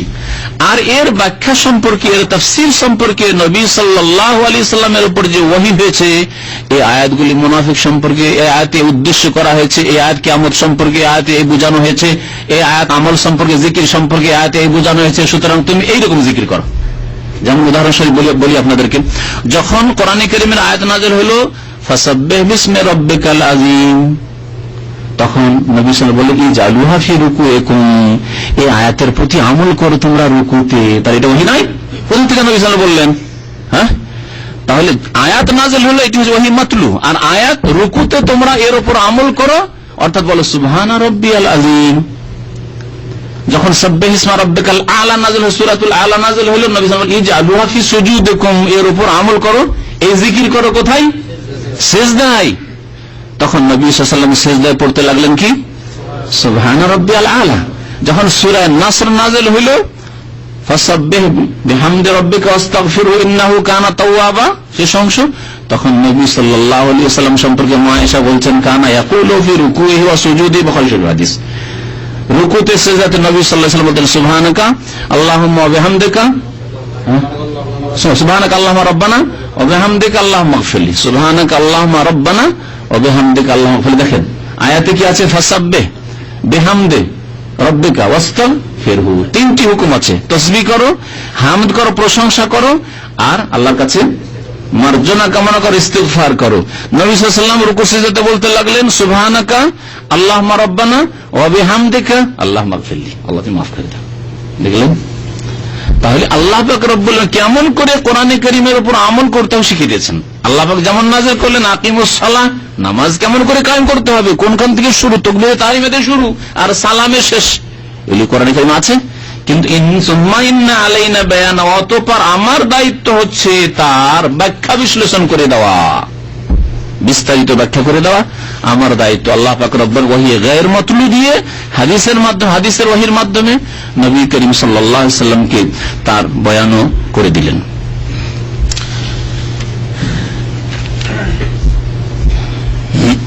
তারপরে প্রসঙ্গ এখন পরিবর্তন হয়ে যাচ্ছে। প্রসঙ্গ কি ছিল? এখন কোরআন মুখস্থ করার ক্ষেত্রে তাড়াহুড়া করিও না। এই কোরআন মুখস্থ করা সম্পর্কে তাড়াহুড়া করিও না, এই মর্মে আরেকটি আয়াত নাযিল হয়েছে, অন্য জায়গায় রয়েছে। আল্লাহ পাক সেখানে বলছেন ওয়ালা তাজাল বিল কুরআনি মিন ক্বাবলি আন ইউকদা ইলাইকা ওয়াহয়ু, হে নবী ওয়ালা তাজাল বিল কুরআন, কোরআন সম্পর্কে তুমি জলদি করিও না, তাড়াহুড়া করিও না। মিন ক্বাবলি আন ইউকদা ইলাইকা ওয়াহয়ু, যতক্ষণ পর্যন্ত ওহী নাযিল হওয়া কমপ্লিট না হচ্ছে, এবং তুমি আল্লাহ পাকের কাছে দোয়া করতে থাকো ওয়াকুর রাব্বি জিদনি ইলমা, তারপরে আয়াত, আর বলো রব্বি জিদনি ইলমা, আল্লাহ আমাকে অধিক ইলম দাও, আরো বেশি ইলম দাও, আরো বেশি ইলম দাও, এই দোয়া করো। আল্লাহ পাক রব্বুল আলামিন এই আয়াতগুলি যখন নাযিল করেন নবী করিম সাল্লাল্লাহু আলাইহি ওয়াসাল্লাম ধীর স্থিরভাবে শুনতেন এবং মুখস্থ হয়ে যেত। তারপরে বিষয়বস্তু আবার চলে আসছে আখিরাতের দিকে, কিয়ামতের দিকে। যে বিষয়বস্তু আগে ছিল কাল্লা বাল তুহিব্বুনাল আজিলা ওয়া তাযারুনাল আখিরা, মানুষ দুনিয়ায় সৎকর্ম কেন করে না, সৎকর্মে বাধা কি? বাধা হচ্ছে আখিরাত সম্পর্কে ঈমান নেই, অথবা ঈমান নামে আছে কাজে নেই। যেমন জন্মগত যারা মুসলিম কিন্তু আমল নেই, তাদের কথা হলো যে নামে মাত্র মুসলিম আর নামে মাত্র আমাদের ঈমান আছে, কাজে কর্মে কিন্তু আর আকীদায় ওই অকাট্য বিশ্বাস নেই। আর যারা মুসলিম নাই তাদের বিশ্বাস নেই, অথবা যারা ঘোষণা করে দিয়েছে তাদের বিশ্বাস নেই, আর যারা মুখে দাবি করেছে যে আমাদের বিশ্বাস আছে কিন্তু আমল নেই, তাদের বলবে তোমাদের আসলে বিশ্বাস নেই। তাই আল্লাহ পাক বলছেন যে সৎ আমল কেন হয় না, এই জন্য কাল্লা, কোশ্চিন কালেও নয়, কাল্লা অর্থাৎ অবশ্যই তোমাদেরকে কিয়ামতে হাজির হইতে হবে, কিন্তু তোমরা বাল তুহিব্বুনাল আজিলা, বরং তোমরা কি করছো নগদকে আজিলা, জলদি যা পাওয়া যায়, নগদকে তোমরা ভালোবাসছো। নগদ কত ভালোবাসা দেখেন। আমি উদাহরণ দিই যে আজকে যারা ওই ঘন্টায় কাজ করছেন বা যে কোনো মানুষ বেতন, আমরা যে কোনো মানুষ, আমাদের যদি কোথাও 100 রিয়াল বেশি পায় আর যদি কফিল ছেড়ে দেয়, ছাড়বেন মাত্র 100 রিয়াল, তারপর ছাড়বেন না। সুযোগ সুবিধা ওখানে কম না, যা পাচ্ছেন তার সাথে সুযোগ সুবিধা ওখানে বেশি আছে, আর 100 রিয়াল বেশি, 50 রিয়ালের জন্য চলে যাবেন। 5 টাকা ঘন্টা, সেখানে যদি 6 টাকা, মাত্র 1 টাকা ঘন্টা বেশি পান, 8 আনা বেশি পান, তারপর দৌড় দিয়ে চলে যাবেন, ঠিক না? আর নবী করিম সাল্লাল্লাহু আলাইহি সাল্লাম বলেছেন যে জামাতের নামাজ পড়লে, হ্যাঁ, একা নামাজের তুলনায় 27 গুণ, 27 রিয়াল বেশি পাওয়া যাবে। 1 রিয়াল শুধু বেশি নাই, 27 রিয়াল, 27 গুণ বেশি। এক নেকির জায়গায় 27, 1 রাকাতের জায়গায় 27 রাকাতের সওয়াব। ফজরের 2 রাকাত মসজিদে জামাতে পড়লেন, তাহলে 1 রাকাতে 27 রাকাতের সমান আপনার নেকি হলো, 1 রাকাতে 27 রাকাতের নেকি হলো। তারপর আমাদের অভক্তি, আমাদের গাফিলতি, আমাদের ওয়ানিহা, আমাদের আগ্রহ নেই, তৌফিক হলো না। ফজরে যাওয়ার তৌফিক হলো না। যদি নামাজও পড়ে, নামাজ পড়ে না, পড়েই না, যারা পড়ে না বেনামাজি, যারা নামাজও পড়ে ঘরে উঠে তাড়াতাড়ি ওই চোখ অর্ধেক বন্ধ করে তাড়াতাড়ি উজু করে নামাজটা পড়ে আবার টান্স হয়ে আছে না। চিন্তা করেন, তাহলে দুনিয়ার ক্ষেত্রে আল্লাহ পাক তাই বলেছেন, আল্লাহ তো আমাদের ফিতরত জানছেন আমাদের স্বভাব কেমন হবে। কাল্লা বাল তুহিব্বুন আল আজলা, তোমরা নগদ নগদ খুব ভালোবাসো, নগদ খুব ভালোবাসো। ওয়া তাযারুন আল আখিরা, পক্ষান্তরে তোমরা পরকালকে ছেড়ে দিয়েছো। শাব্দিক অর্থ ছেড়ে দেওয়া, তাজারা ওয়াজারা ইয়াজারু থেকে তাযারুন আল আখিরা। আর অনেকে ভাব অর্থ করেছেন তোমরা পরকালকে উপেক্ষা করেছো, আসলে শাব্দিক অর্থ ছেড়ে দেওয়া। ওয়া তাযারুন আল আখিরা, পরকালের কাজকে ছেড়ে দিয়েছো, নামাজ ছেড়ে দিয়েছো কিন্তু পয়সার দিকে ঠিক আছে, দান খেরাত করা ছেড়ে দিয়েছো কিন্তু নিজের ভোগ বিলাস ঠিক আছে, দিনে 10 টাকা খেলেও চলে কিন্তু নানান নাস্তাতে 2 রিয়ালে চলে, 5 রিয়াল খরচ হচ্ছে, নাস্তায় একা না সাদিক বন্ধু নিয়ে 5 রিয়ালের জায়গায় 20 রিয়াল খরচ করে যে কোনো পরোয়া নাই, কিন্তু 5 রিয়াল যদি দান করতে হয় তো তাজারুল খায়র, আখিরাতের ক্ষেত্রে উপেক্ষা না, চলবে না, ওখানে নেই। কাল্লা বাল তুহিব্বুন, নগদ নগদ খুব পছন্দ কিন্তু তোমরা আখিরাতকে উপেক্ষা করে দিয়েছো। শোনো, আখিরাত সম্পর্কে আল্লাহ পাক বলছেন যে শোনো বান্দারা, সেই দিন কতক চেহারা হবে নাযিরা, তরতাজা, উজ্জ্বল, সজীবিত, ইলা রাব্বিহা নাযিরা, এবং তাদের রবের দিকে তারা তাকাতে থাকবে, আল্লাহ পাকের দিদার হাসিল হবে সেই দিন। দিদার ফার্সি শব্দ, কিন্তু আমাদের দেশের মানুষ যেহেতু ফার্সি বুঝতে অভ্যস্ত সেই জন্য আমি মাঝে মাঝে ব্যবহার করি না। আল্লাহ পাক রব্বুল আলামিনের দর্শন হবে, আল্লাহ পাককে দেখবে, আল্লাহ পাককে দেখবে। কিয়ামতের দিনে মুমিনরা আল্লাহ পাক রব্বুল আলামিনকে জান্নাতে গিয়ে দেখবে, এবং কেউ সপ্তাহে একদিন দেখবে কোন জান্নাতি, আর এমনও জান্নাতি আছে যারা প্রতিদিন দেখবে। আল্লাহ পাক যেন তাদের মধ্যে আমাদেরকে শামিল করেন, আল্লাহ পাক যেন তার সাক্ষাতের আমাদেরকে তৌফিক দান করেন, তার মতো আমল করার তৌফিক দান করেন, তার রহমত যেন আমাদেরকে নাযিল করেন। এই আয়াত প্রমাণ করে যে কিয়ামতের দিনে মুমিনরা আল্লাহ পাককে জান্নাতে দেখবে, এবং জান্নাতের নিয়ামতকে, আল্লাহকে দেখার পরে জান্নাতের নিয়ামতকে ভুলে যাবে মানুষ। দেখেন, অতীতের জীবন মোটামুটি সুখের জীবন ছিল, কিন্তু তার চাইতে যখন সুখের জীবন আসে তার দুনিয়া অতীতের জীবনকে অনেকে ভুলে যায়, ভুলে যান না, ভুলে যাবে নাকি। ওই সব বন্ধু বান্ধব ছিল কিন্তু ওইসব বন্ধু বান্ধবকে ভুলে গেছেন, কারণ ওর চাইতে মানে ভোগ বিলাসের ভালো জীবন পেয়েছেন, নেতৃত্বের জীবন পেয়েছেন বড় বড় নেতাদের সাথে, এখন বন্ধুত্ব, তাহলে ওই ছোট বন্ধুদেরকে, বাল্যকালের বন্ধুদের ভুলে গেছেন। কিন্তু সুবহানাল্লাহ, আল্লাহ পাক রব্বুল আলামিনের নিয়ামত এত, মানে তার সাক্ষাতের নিয়ামত এত বড় নিয়ামত হবে যে জান্নাতের নিয়ামত, আল্লাহ পাকের দিদার, আল্লাহ পাকের চেহারা দেখে ভুলে যাবে মানুষ। সেই দিন কতক চেহারা আবার বিবর্ণ মলিন হবে, বাসেরা বিবর্ণ মলিন, যেমন অন্যান্য আয়াতে আল্লাহ পাক রব্বুল আলামিন এই বিষয়গুলিকে উল্লেখ করেছেন। ওয়াজুহু ইয়াওমাইযিন আলাইহা গাবারা, সেই দিন কতক চেহারা ধুলো ধূসরিত হবে, তারহা কোহা কাতারা, আর বালা মুসিবত তাকে ছেয়ে থাকবে। উলাইকা হুমুল কাফারাতুল ফাজারা, এরা কারা? যারা কাফির এবং ফাজের মানে পাপিষ্ঠ যারা, তাদের চেহারা এরকম হবে। তাহলে যেই চেহারাগুলি মলিন হবে, বিবর্ণ হবে, সেগুলি হচ্ছে কাফের ফাসেকদের চেহারা, পাপিষ্ঠ গুনাহগারদের চেহারা, জাহান্নামীদের চেহারা। আল্লাহ পাক রব্বুল আলামিন সূরা গাশিয়াতে বলেছেন, আল্লাহ তাআলা হাদিসুল গাশিয়া, ওয়াজুহু ইয়াওমাইযিন খাশিয়া আমিলাতুন নাসিবা তাসলা নারান হামিয়া, কিছু চেহারা সেদিন লাঞ্ছিত, অপদস্থ হবে, অবনমিত হবে, তাসলা নারান হামিয়া, তারা লাঞ্ছিত হবে আর উত্তপ্ত আগুনে তারা দাখিল হবে। ওয়াজুহু ইয়াওমাইযিন নাইমা, আর কিছু চেহারা হবে নিয়ামতপূর্ণ, আল্লাহর নিয়ামতি পূর্ণ, লিসাইহা রাদিয়া, বড় সন্তুষ্ট তাদের মেহনত কর্মের ও সৎকর্মের উপর, ফি জান্নাতিন আলিয়া, এবং সুউচ্চ জান্নাতে তারা থাকবে। আল্লাহ পাক রব্বুল আলামিন বলছেন যে সেই দিন যখন ওই চেহারাগুলি মলিন হবে, তাযুন্নু আন ইউফআলা বিহা ফাকিরা, তার ধারণা, বিশ্বাস হয়ে যাবে যে তার সাথে কোমর ভাঙা আচরণ করা হবে। ফাকিরা শাব্দিক অর্থ করতে কি কোমর ভাঙা বললাম, না হলে বড় মুসিবত হবে ভাব অর্থ করে দেওয়া যেতে পারে, কিন্তু ফাকার বলা হয় এই যে মেরুদণ্ডের হাড্ডি আছে, একে বলে আল আমুদ আল ফাকরি, আজকালকার সায়েন্সের ভাষায় এটাকে বলছে আল আমুদ আল ফাকরি, ফাকার।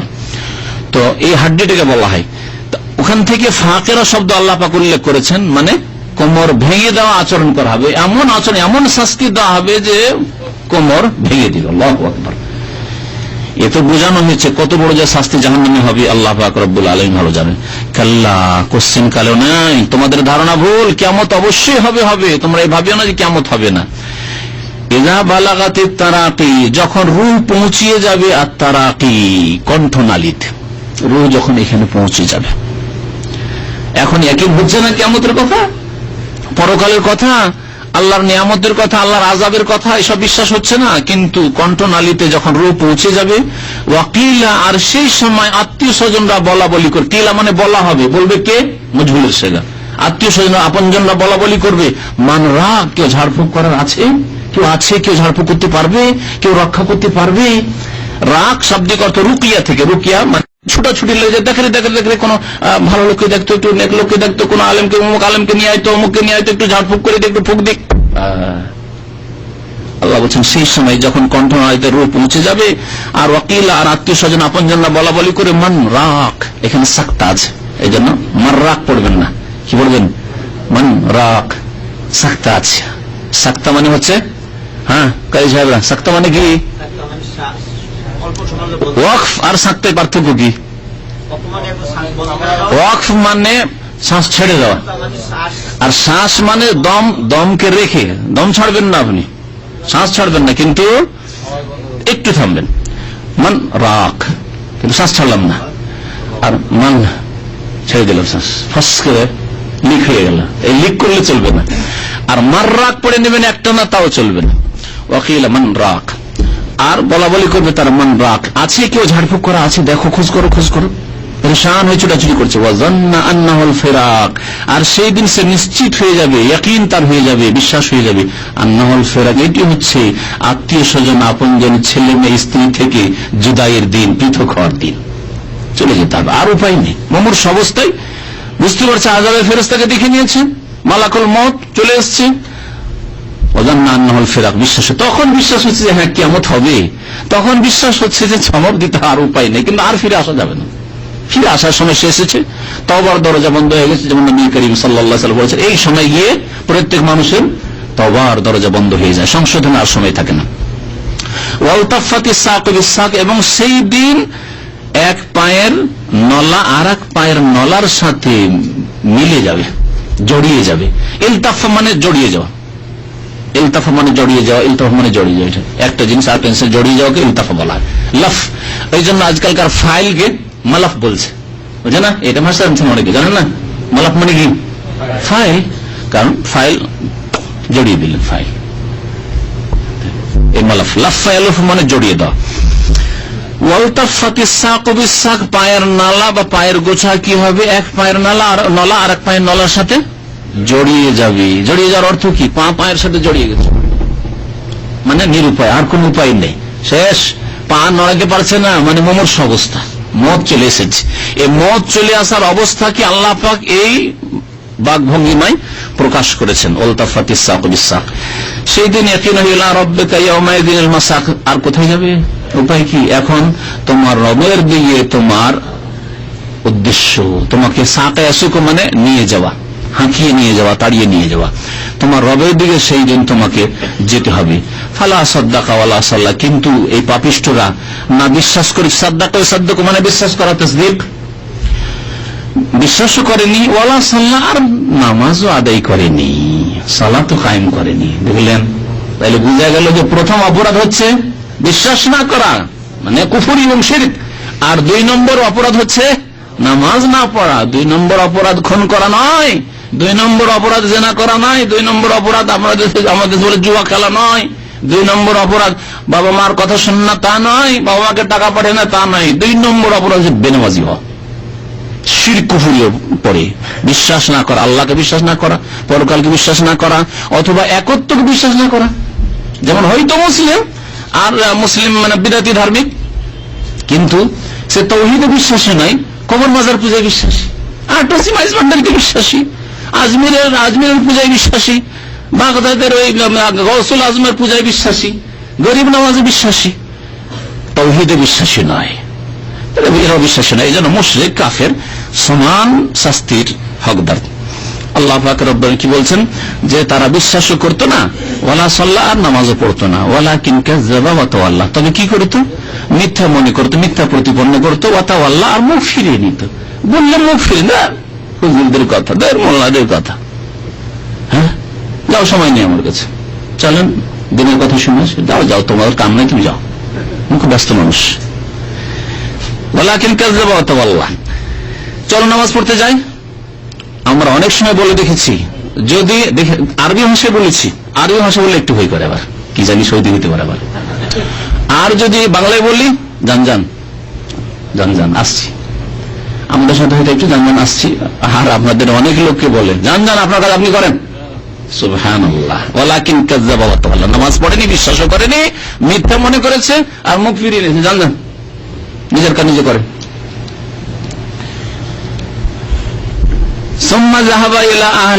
অতঃপর নিজের পরিবারের কাছে ফিরে যেত, নামাজ পড়লো না, বিশ্বাস করলো না, ভালো কাজ করলো না, ফরজ আদায় করলো না, আর নিজের পরিবারের কাছে যখন যায় আতামাত্তা, বড় দাম্ভিকতার সাথে কথা বলে, যখন বসে অফিসার ম্যানেজার, দাম্ভিকতার সাথে যখন বাড়িতে ফিরে যায়, পরিবারের কাছে যায় কত অহংকারের সাথে, দুনিয়ার এই অহংকার সব চূর্ণ বিচূর্ণ হয়ে যাবে। আউলা লাকা ফাউলা, তোমার জন্য দুর্ভোগ, ফাউলা অতঃপর দুর্ভোগ, দুর্ভোগের উপর দুর্ভোগ, সুম্মা অতঃপর আবার বলছি, আল্লাহ বলছেন আউলা লাকা ফাউলা, তোমার জন্য দুর্ভোগ, তোমার জন্য দুর্ভোগ। আউলা মানে হালাকুন লাকা, হালাকুন লাকা, ধ্বংস, ধ্বংস, সর্বনাশ তোমার জন্য।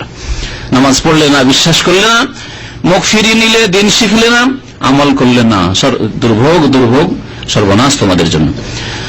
আয়াহসাবুল ইনসানু আন ইউতরাকা সুদা, মানুষ কি এই ধারণা করেছে? হাসেবা ইয়াহসাবু মানে হচ্ছে হাসেবা ইয়াহসাব, হাসেবা ইয়াহসিবু, এটি বাবি আছে, হাসেবা ইয়াহসিবু হয়, কিন্তু কোরআনে কারীম আল্লাহ পাক সামনে আসমা থেকে উল্লেখ করেছেন হাসেবা ইয়াহসাবু। আয়াহসাবুল ইনসান, মানুষ কি এই ধারণা করে আন ইউতরাকা সুদা, যে তাকে বেকার ছেড়ে দেওয়া হবে, এমনিতেই ছেড়ে দেওয়া হবে, নিরর্থক ছেড়ে দেওয়া হবে? কখন? এর দুটি তাফসীর করা হয়েছে। না, একটি তাফসীর হচ্ছে যে মানুষ কি এই মনে করে যে আল্লাহ পাক সৃষ্টি করে গরু বাছুরের মতো তাদেরকে দুনিয়া ছেড়ে দিচ্ছে, লা ইউমারু ওয়া লা ইউনহা, কোন আদেশ নিষেধ তাদের জন্য আসেনি। এই আদেশ আছে আকিমুস সালাহ ওয়া আতুজ যাকাত ওয়ারকাউ মার রাকিন, নামাজ পড়ো, রোজা রাখো, যাকাত দাও, হজ করো, বিরুল ওয়ালিদাইন করো, বিল ওয়ালিদাইনি ইহসানা, মাতা পিতার সেবা করো, আত্মীয়দের সাথে সুসম্পর্ক করো, মানুষের উপকার করো ইত্যাদি।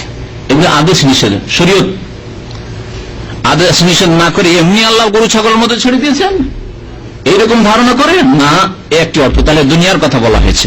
আর কেউ কেউ বলছেন এটি অর্থ হতে পারে, আর কোরআনে কারীমের একাধিক, এক আয়াতের একাধিক অর্থ, যদি কোনো অসুবিধা না থাকে তাহলে সবগুলি অর্থ ঠিক। সেটা হচ্ছে আয়াহসাবুল, মানুষকে এই চিন্তা করে, ধারণা করে, আইয়ুতরাকা সুদা, তাকে এমনিতে আখিরাতে ছেড়ে দেওয়া হবে, নামাজ পড়ে যায়নি, বিশ্বাস করেনি, আমল করেনি, আর ছেড়ে যাও, যাও যাও যাও, তোমাকে ছেড়ে দিলেন, যাও জান্নাতে চলে যাও, ছেড়ে দেওয়া হবে, বা যাও তোমার জান্নাত না জাহান্নাম, তুমি যখন আমল করেনি জান্নাত না জাহান্নাম না, এমনি ছেড়ে দিল, হবে না? হবে না। তাই আল্লাহ পাক বলেছেন আয়াহসাবুল ইনসান, মানুষকে ধারণা করে আইয়ুতরাকা সুদা, যে তাকে নিরর্থক ছেড়ে দেওয়া হবে, মানে দুনিয়াতে ছেড়ে দেওয়া হবে, আদেশ নিষেধ কিছু হলো না, ইবাদত বন্দেগী করলো না, গুনাহ থেকেও বাঁচলো না, যে গুনাহ করলো সেও যেমন, যে নেক কাজ করলো সেও তেমন, তা হবে না। কিয়ামতের দিনেও সেই দিন পার্থক্য হবে। আর দুনিয়াতেও আল্লাহ পাক রব্বুল আলামিন আদেশ নিষেধ দিয়ে পয়দা করেছেন, ওমা খালাকতুল জিন্না ওয়াল ইনসা ইল্লা লিয়াবুদুন, ইবাদত বন্দেগীর জন্য সৃষ্টি করেছেন। আলাম ইয়াকুন নুতফা, তারপর আল্লাহ পাক বলছেন যে তোমরা পরকালে সন্দিহান বা পরকালকে অস্বীকার করো, অথচ তুমি চিন্তা করো যে তোমাকে আল্লাহ কোথা থেকে সৃষ্টি করেছেন। আল্লাহ পাক যদি সেখান থেকে তোমাকে টেনে নিয়ে আসতে পারেন, সৃষ্টি করতে পারেন, তাহলে আবার দ্বিতীয়বার সৃষ্টি করা এমন কোন মুশকিলের কাজ? নকল করা কোনো মুশকিল না। জাপান তৈরি করেছে, তারপরে চায়না তার নকল করেছে, কোন মুশকিল? কোন মুশকিল না। প্রথম যখন তৈরি হয়েছে সেটা হচ্ছে প্রেমের বিষয়। আল্লাহ পাক রব্বুল আলামিন প্রথম মানুষকে সৃষ্টি করেছেন আল্লাহ ইয়াকুন নুতফা, আদম আলাইহিস সালামকে বাদ দিয়ে, আদম হাওয়া কে বাদ দিয়ে এবং ঈসা আলাইহিস সালামকে বাদ দিয়ে, তিনজন ব্যতিক্রম, বাকিগুলিকে আল্লাহ পাক সৃষ্টি করেছেন আল্লাহ ইয়াকুন নুতফা। সে কি মানে প্রত্যেক মানুষ কি ছিল না? নুতফা, শুক্রবিন্দু ছিল না, মিন মানে ইউমনা, ইউমনা মানে হচ্ছে স্খলিত, যেটা সবেগে বেরিয়ে আসে। আর মানে বীর্য ওকে বলা হয় যেটা সবেগে বেরিয়ে আসে, ঠান্ডা ঠান্ডা একটু যৌন চাহিদা আসলো আর বেরিয়ে আসলো, সেটার নাম মাঝি নজির। আর মানির বৈশিষ্ট্য হচ্ছে যে সবেগে বেরিয়ে আসে স্খলিত লাফ দিয়ে, জাম্পিং করে, আর সেটা হচ্ছে ওই নুতফা। বলছে আল্লাহ পাক কি বলছেন, আলাম ইয়াকুন নুতফাতান মিন মানিয়্যিন ইউমনা। ভাব অর্থ করি, সবেগে স্খলিত বীর্যের সে একটি শুক্র কণা ছিল না, বা শুক্র বিন্দু ছিল না, একটি শুক্র বিন্দু, বেশি শুক্র না, সামান্য একটি শুক্র কণা হয়ে গিয়েছিল মায়ের পেটে। সুম্মা কানা আলাকাতান, তারপরে 40 দিন পরে কি হয়ে গেল, আলাকা, জমাট বাঁধা রক্ত। আলাকা মানে হচ্ছে জমাট বাঁধা চাপা রক্ত। ফাখালাকা, অতঃপর আল্লাহ পাক সৃষ্টি করলেন। এখানে আল্লাহ পাক সংক্ষেপ করে দিলেন। অন্য আয়াতে রয়েছে আলাকার পরে কি করলেন, মুদগাতান, ওই জমাট বাঁধা রক্তকে আল্লাহ পাক রব্বানি কি করলেন, গোশত পিণ্ড করলেন, একটা গোশতের টুকরো হইল, ছোট্ট একটা গোশতের টুকরো। এই গোশতের টুকরোতে আল্লাহ পাক রব্বুল আলামিন তারপর সুম্মা সাওয়ারনাকুম, ছবি অঙ্কন করলেন, মানুষের রূপ, মাথা, হাত, পা, চোখ, নাক ইত্যাদি সবকিছু আল্লাহ পাক করলেন। ফাখালাকা, অতঃপর আল্লাহ সৃষ্টি করলেন, ফাসাওয়া, এবং সুবিন্যস্ত করলেন। কত সুন্দর করে সুবিন্যস্ত করেছেন, যেখানে যেটা সেট করতে হয় কত সুন্দর লাগছে। সামান্য ব্যতিক্রম করে দেন, দেখতে কেমন লাগবে। এই নাক এখানে আছে, এখানে দেন তো, কাজ চলবে, এখানে দিয়ে দেন তো, এখানে একটু নামিয়ে দেন তো, নাকটা দেখতে কেমন লাগবে, তাই না? মুখটা এখানে করে দেন তো, আল্লাহু আকবার। পেশাব যে রাস্তা দিয়ে নামছে, আজকালকার অপারেশনে পেশাব হচ্ছে না বা পায়খানা হচ্ছে না, পায়খানা রাস্তায় যদি তখন ওইখানে কেটে, বেশ কিছু লোক আমি জানি এরকম, এখান দিয়ে কত পেরেশানিতে আছে, আল্লাহু আকবার, কত পেরেশানিতে আছে। রাস্তা তো করেছে যান্ত্রিক সভ্যতার যুগে, মেডিকেল সায়েন্সের যুগে রাস্তা করে দিয়েছে পায়খানা ক্লিয়ার করার জন্য। কত পেরেশান, আর কত দুর্গন্ধ, আর কত তার অশান্তি, তার পাশে যে জানে তার পাশে রুচির সাথে বসতে চাই না। আল্লাহু আকবার, আল্লাহ কত বড় নিয়ামত। আল্লাহ বলছেন ফাখালাকা ফাসাওয়া, আল্লাহ সৃষ্টি করলেন এবং সুবিন্যস্ত করলেন।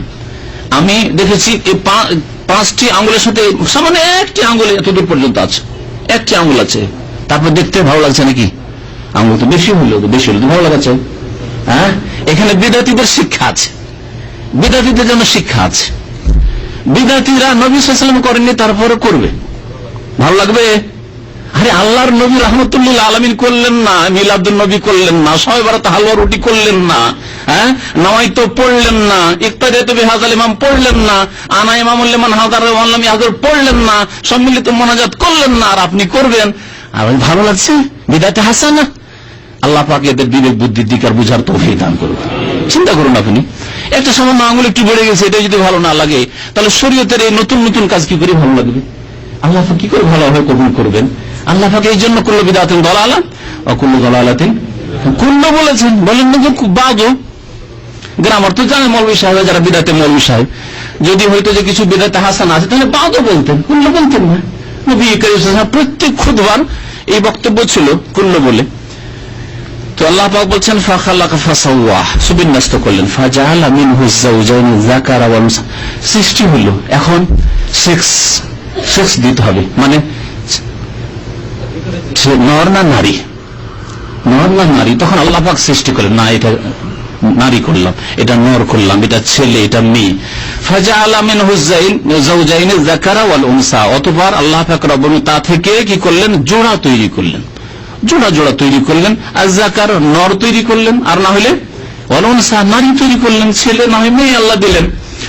আলাইসা যালিকা বিকাদির, এই আল্লাহ কি সক্ষম নন যে আল্লাহ নুতফা থেকে, বীর্য থেকে ওটাকে রক্তে রূপান্তরিত করলেন, জমাট বাঁধলো, তারপরে সেটা আবার গোস্তের টুকরো হয়ে গেল, গোস্তের টুকরো হয়ে তাতে আবার ছবির মতো হয়ে গেল, অঙ্কন হয়ে গেল, মাথা কোনখানে, পা কোনখানে, হাত কোনখানে, আঙ্গুল ভাগ, এসব হইল, নাক মুখ সবকিছু হলো, এত কিছু হলো।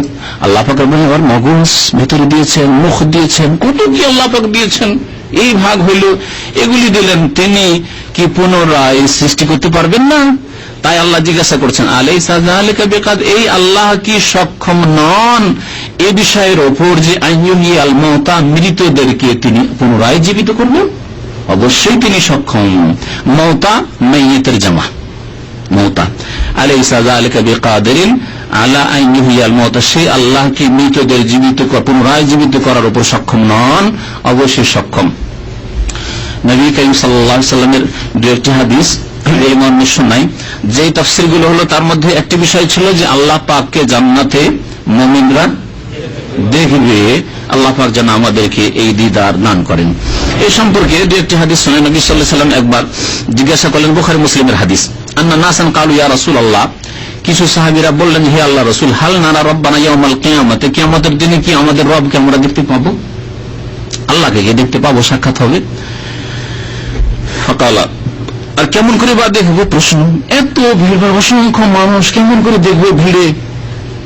নেতাদের বক্তব্যে দেখবেন, নেতাদের বক্তব্যে নেতা দেখার জন্য ছোট বাল্যকালে এই ভিড় ভাড়ে দেখবো রে, তারপরে দেখতে পেলাম না।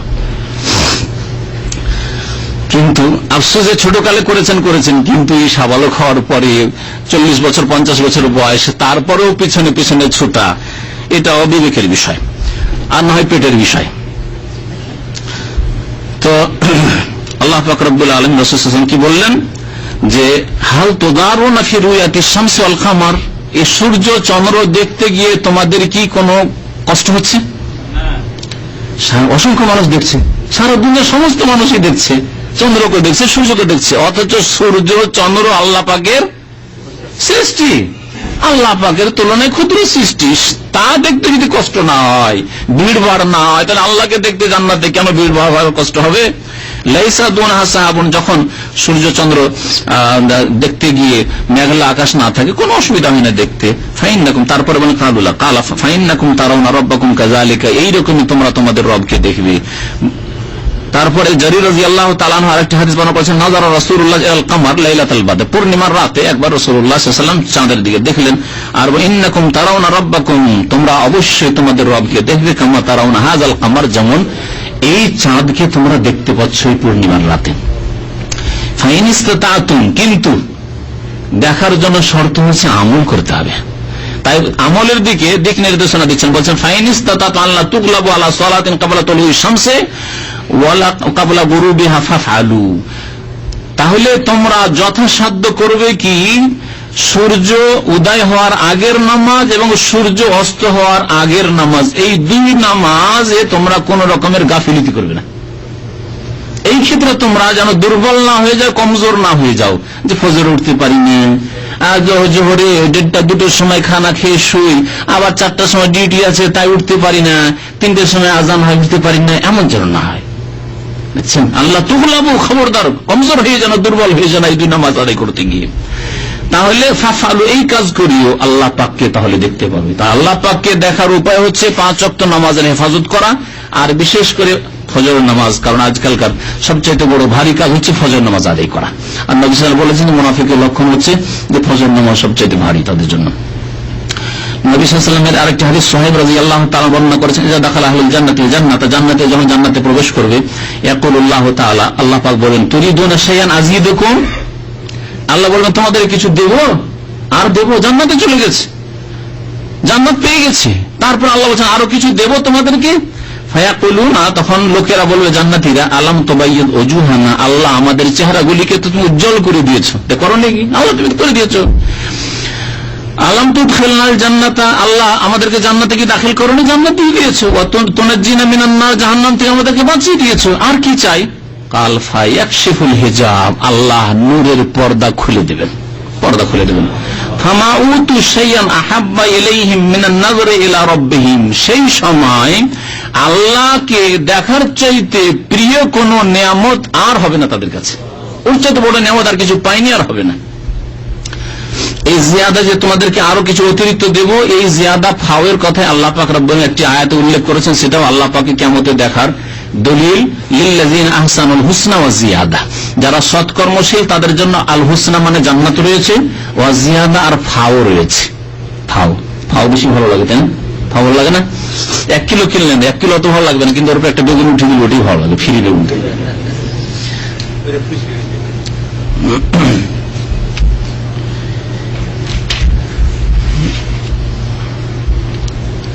নবী করিম সাল্লাল্লাহু আলাইহি ওয়াসাল্লামের একটি রিওয়ায়াত আবু দাউদে আছে, মুসা বিন আবি আয়েশা বর্ণনা করেছেন, কানা রাজুলুন ইউসাল্লি ফাওকা বাইতি, একটা লোক সাহাবী, তার বাড়ির ছাদের উপর নামাজ পড়তো। ফাকানা ইযা ক্বারা, যখন এই আয়াতে পৌঁছিত আলাইসা যালিকা বিকাদিরিন আলা আন ইহইয়াল মাউতা, শেষ আয়াত এই সূরা কিয়ামার, তখন সে বলতো সুবহানাকা বলা, কারণ আল্লাহ পাক জিজ্ঞাসা করছেন, যেন কি বলছেন, আলাইসা যালিকা বিকাদিরিন, সেই আল্লাহ কি মৃতদেরকে জীবিত করতে সক্ষম নন? তখন ওই সাহাবী সূরা পড়ার পরে বলতেন সুবহানাকা বলা, আল্লাহ তুমি পাক পবিত্র এবং অবশ্যই তুমি সক্ষম। ফাসালু আন যালিকা, তাকে লোকেরা জিজ্ঞাসা করলে এমন ভাবে পড়ছেন কেন, এটা কেন বলছেন আপনি? সূরা শেষ হয়ে গেল, তারপরে এটা কেন বলছেন? ফাকাল, বলছে সামিআতুহু মিন রাসূলিল্লাহ সাল্লাল্লাহু আলাইহি ওয়াসাল্লাম, আমি আল্লাহ রাসূল সাল্লাল্লাহু আলাইহি ওয়াসাল্লামের কাছে শুনেছি। কি শুনেছি? এই বলতে শুনেছি সুবহানাকা বালা। বেশ কিছু সূরার শেষে অথবা মধ্যখানে, যেমন সাব্বিহিসমা রাব্বিকাল আলার পরে সুবহান রাব্বিয়াল আলা বলা, তারপরে সূরা 3 এর শেষে আলাইহিসসাল্লাহু বি আহকামিল হাকিমিন, তারপরে বালা ওয়া আনা আলা যালিকা মিনাশ শাহিদিন, এসব বলার হাদিস রয়েছে। এই হাদিসগুলি সম্পর্কে বেশ কিছু আলেমদের মত যে সূরা ফাতিহার আমিন ছাড়া বাকি হাদিসগুলি কেউ কেউ জয়ীফ বলেছেন। বেশ কিছু সনদ থেকে আসার কারণে অনেক আলেম ওলামারা হাসান পর্যন্ত বলেছেন। সুতরাং এগুলোর আমল করা যাবে, কিন্তু সেই হচ্ছে যে নামাজের মধ্যে নাম বলবে, নামাজের বাইরে বলবে। নামাজের মধ্যে মাসলায় যেমন ইখতিলাফ রয়েছে, কিছু আলেমরা এগুলোকে বা কিছু লোকেরা এগুলিকে প্রমাণিত মনে করে না বা জয়ীফ মনে করে। নামাজের মধ্যে যদি বলেন তো ভাববে যে নামাজের মধ্যে কথা বলছে বা এমন কিছু বলছে যেটা প্রমাণ নেই, সুতরাং ভাবতে পারে যে এই লোকটা নামাজ হয়তো হয় না। এই জন্য নামাজের বাইরে বলবেন। নামাজের বাইরে তেলাওয়াত করলেন এই সূরাতুল কিয়ামাহ, বলেন আলাইসা যালিকা বিকাদিরিন আলা আন ইহইয়াল মাউতা, মানে সুবহানাকা বালা, আলাইসাল্লাহু বিআহকামিল হাকিমিন বালা ওয়া আনা আলা যালিকা মিনাশ শাহিদিন। সাব্বিহিসমা রাব্বিকাল আলা পড়লেন, বলেন সুবহানা রাব্বিয়াল আলা, নামাজের বাইরে। ওয়া সাল্লাল্লাহু আলা নবিয়িনা মুহাম্মদ ওয়া আলা আলিহি ওয়া সাহবিহি আজমাইন।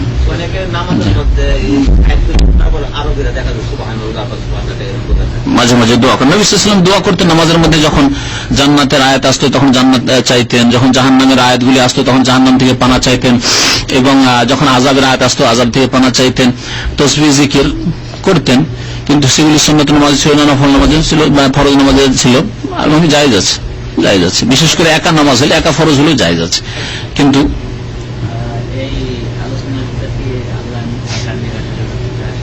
হ্যাঁ অবশ্যই আর একটা বিষয়, আমাদের ভাই বলছেন যে যখন আমরা পড়লাম যে ওজুহু ইয়াওমাইযিন নাযিরা ইলা রাব্বিহা নাযিরা, এই আয়াতে ছিল এই সূরাতুল কিয়ামাহ, কিছু চেহারা কি হবে সেই দিন, উজ্জ্বল হবে এবং রবের দিকে তাকিয়ে থাকবে, তাকাবে। তাহলে তাকাবে, তখন আল্লাহ পাকের চেহারা আছে না নেই? না দুনিয়াতে নেই আর আখিরাতে হয়ে যাবে। তাহলে আমাদের দেশে যে বিদাতীদের এই আকীদা, বরং বিদাতী আলেমদের আকীদা যে আল্লাহ নিরাকার, মানে আকার নেই। নিরাকার মানে আল্লাহর আকার নেই। তো যারা বলবে আল্লাহর আকার নেই, তারা কি অস্বীকার করলো না? কোরআন বলছে যে ইলা রাব্বিহা নাযিরা, রবের দিকে তাকাতে থাকবে। তাহলে তাকাতে থাকবে, তাহলে রবের চেহারা আছে। তারপর ওয়ায়াবকা ওয়াজহু রাব্বিকা, রবের ওয়াজহ, চেহারার কথা আল্লাহ পাক কোরআনে কারীমে উল্লেখ করেছেন। কুল্লু শাইইন হালিকুন ইল্লা ওয়াজহাহু, ওয়াজহের কথা একাধিক আয়াতে আল্লাহ পাক রব্বুল আলামিন উল্লেখ করেছেন। তাহলে আল্লাহ পাকের চেহারা আছে। যারা চেহারাকে অস্বীকার করেছে আহলে সুন্নাত ওয়াল জামাত থেকে, তারা এই বিদআত করে বেরিয়েছে, তাদের জন্য আশঙ্কা আছে যদি আল্লাহ পাকের চেহারার প্রতি, আল্লাহ পাকের আকারের প্রতি ঈমান না নিয়ে আসে, তো হয়তো কাল কিয়ামতে মাহরুম থাকতে পারে এই নিয়ামত থেকে। আল্লাহ পাক যেন তাদেরকে হিদায়াত দান করেন। আল্লাহ পাকের আকার আছে, কিন্তু আকার জানা নেই কেমন আছে। এখানে গুমরাহ তারা হয়েছে যে আকার কি অস্বীকার করে দিচ্ছে। আকার আছে কিন্তু আকার আল কাইফু মাজহুলুন। ইমাম মালিক রাহমাতুল্লাহ আলাইহি যখন জিজ্ঞাসা করা হয় তিনি কি বলেছিলেন? ওয়াল কাইফু মাজহুলুন, ধরন জানা নেই। আল্লাহ পাকের আকার কেমন, আল্লাহ পাক আরশে আছেন কেমন করে জানে? আল ইস্তিওয়াউ মালুমুন, আল্লাহ পাক আরশে আছেন একথা জানা, সর্বজন বিদিত, কিন্তু ওয়াল কাইফু মাজহুলুন, কাইফিয়াত কেমন ভাবে আছেন এটা জানা নেই। আল্লাহ পাকের হাত আছে, কোরআনে কারীমে আছে ইয়াদুল্লাহর কথা, কিন্তু কেমন জানা নেই।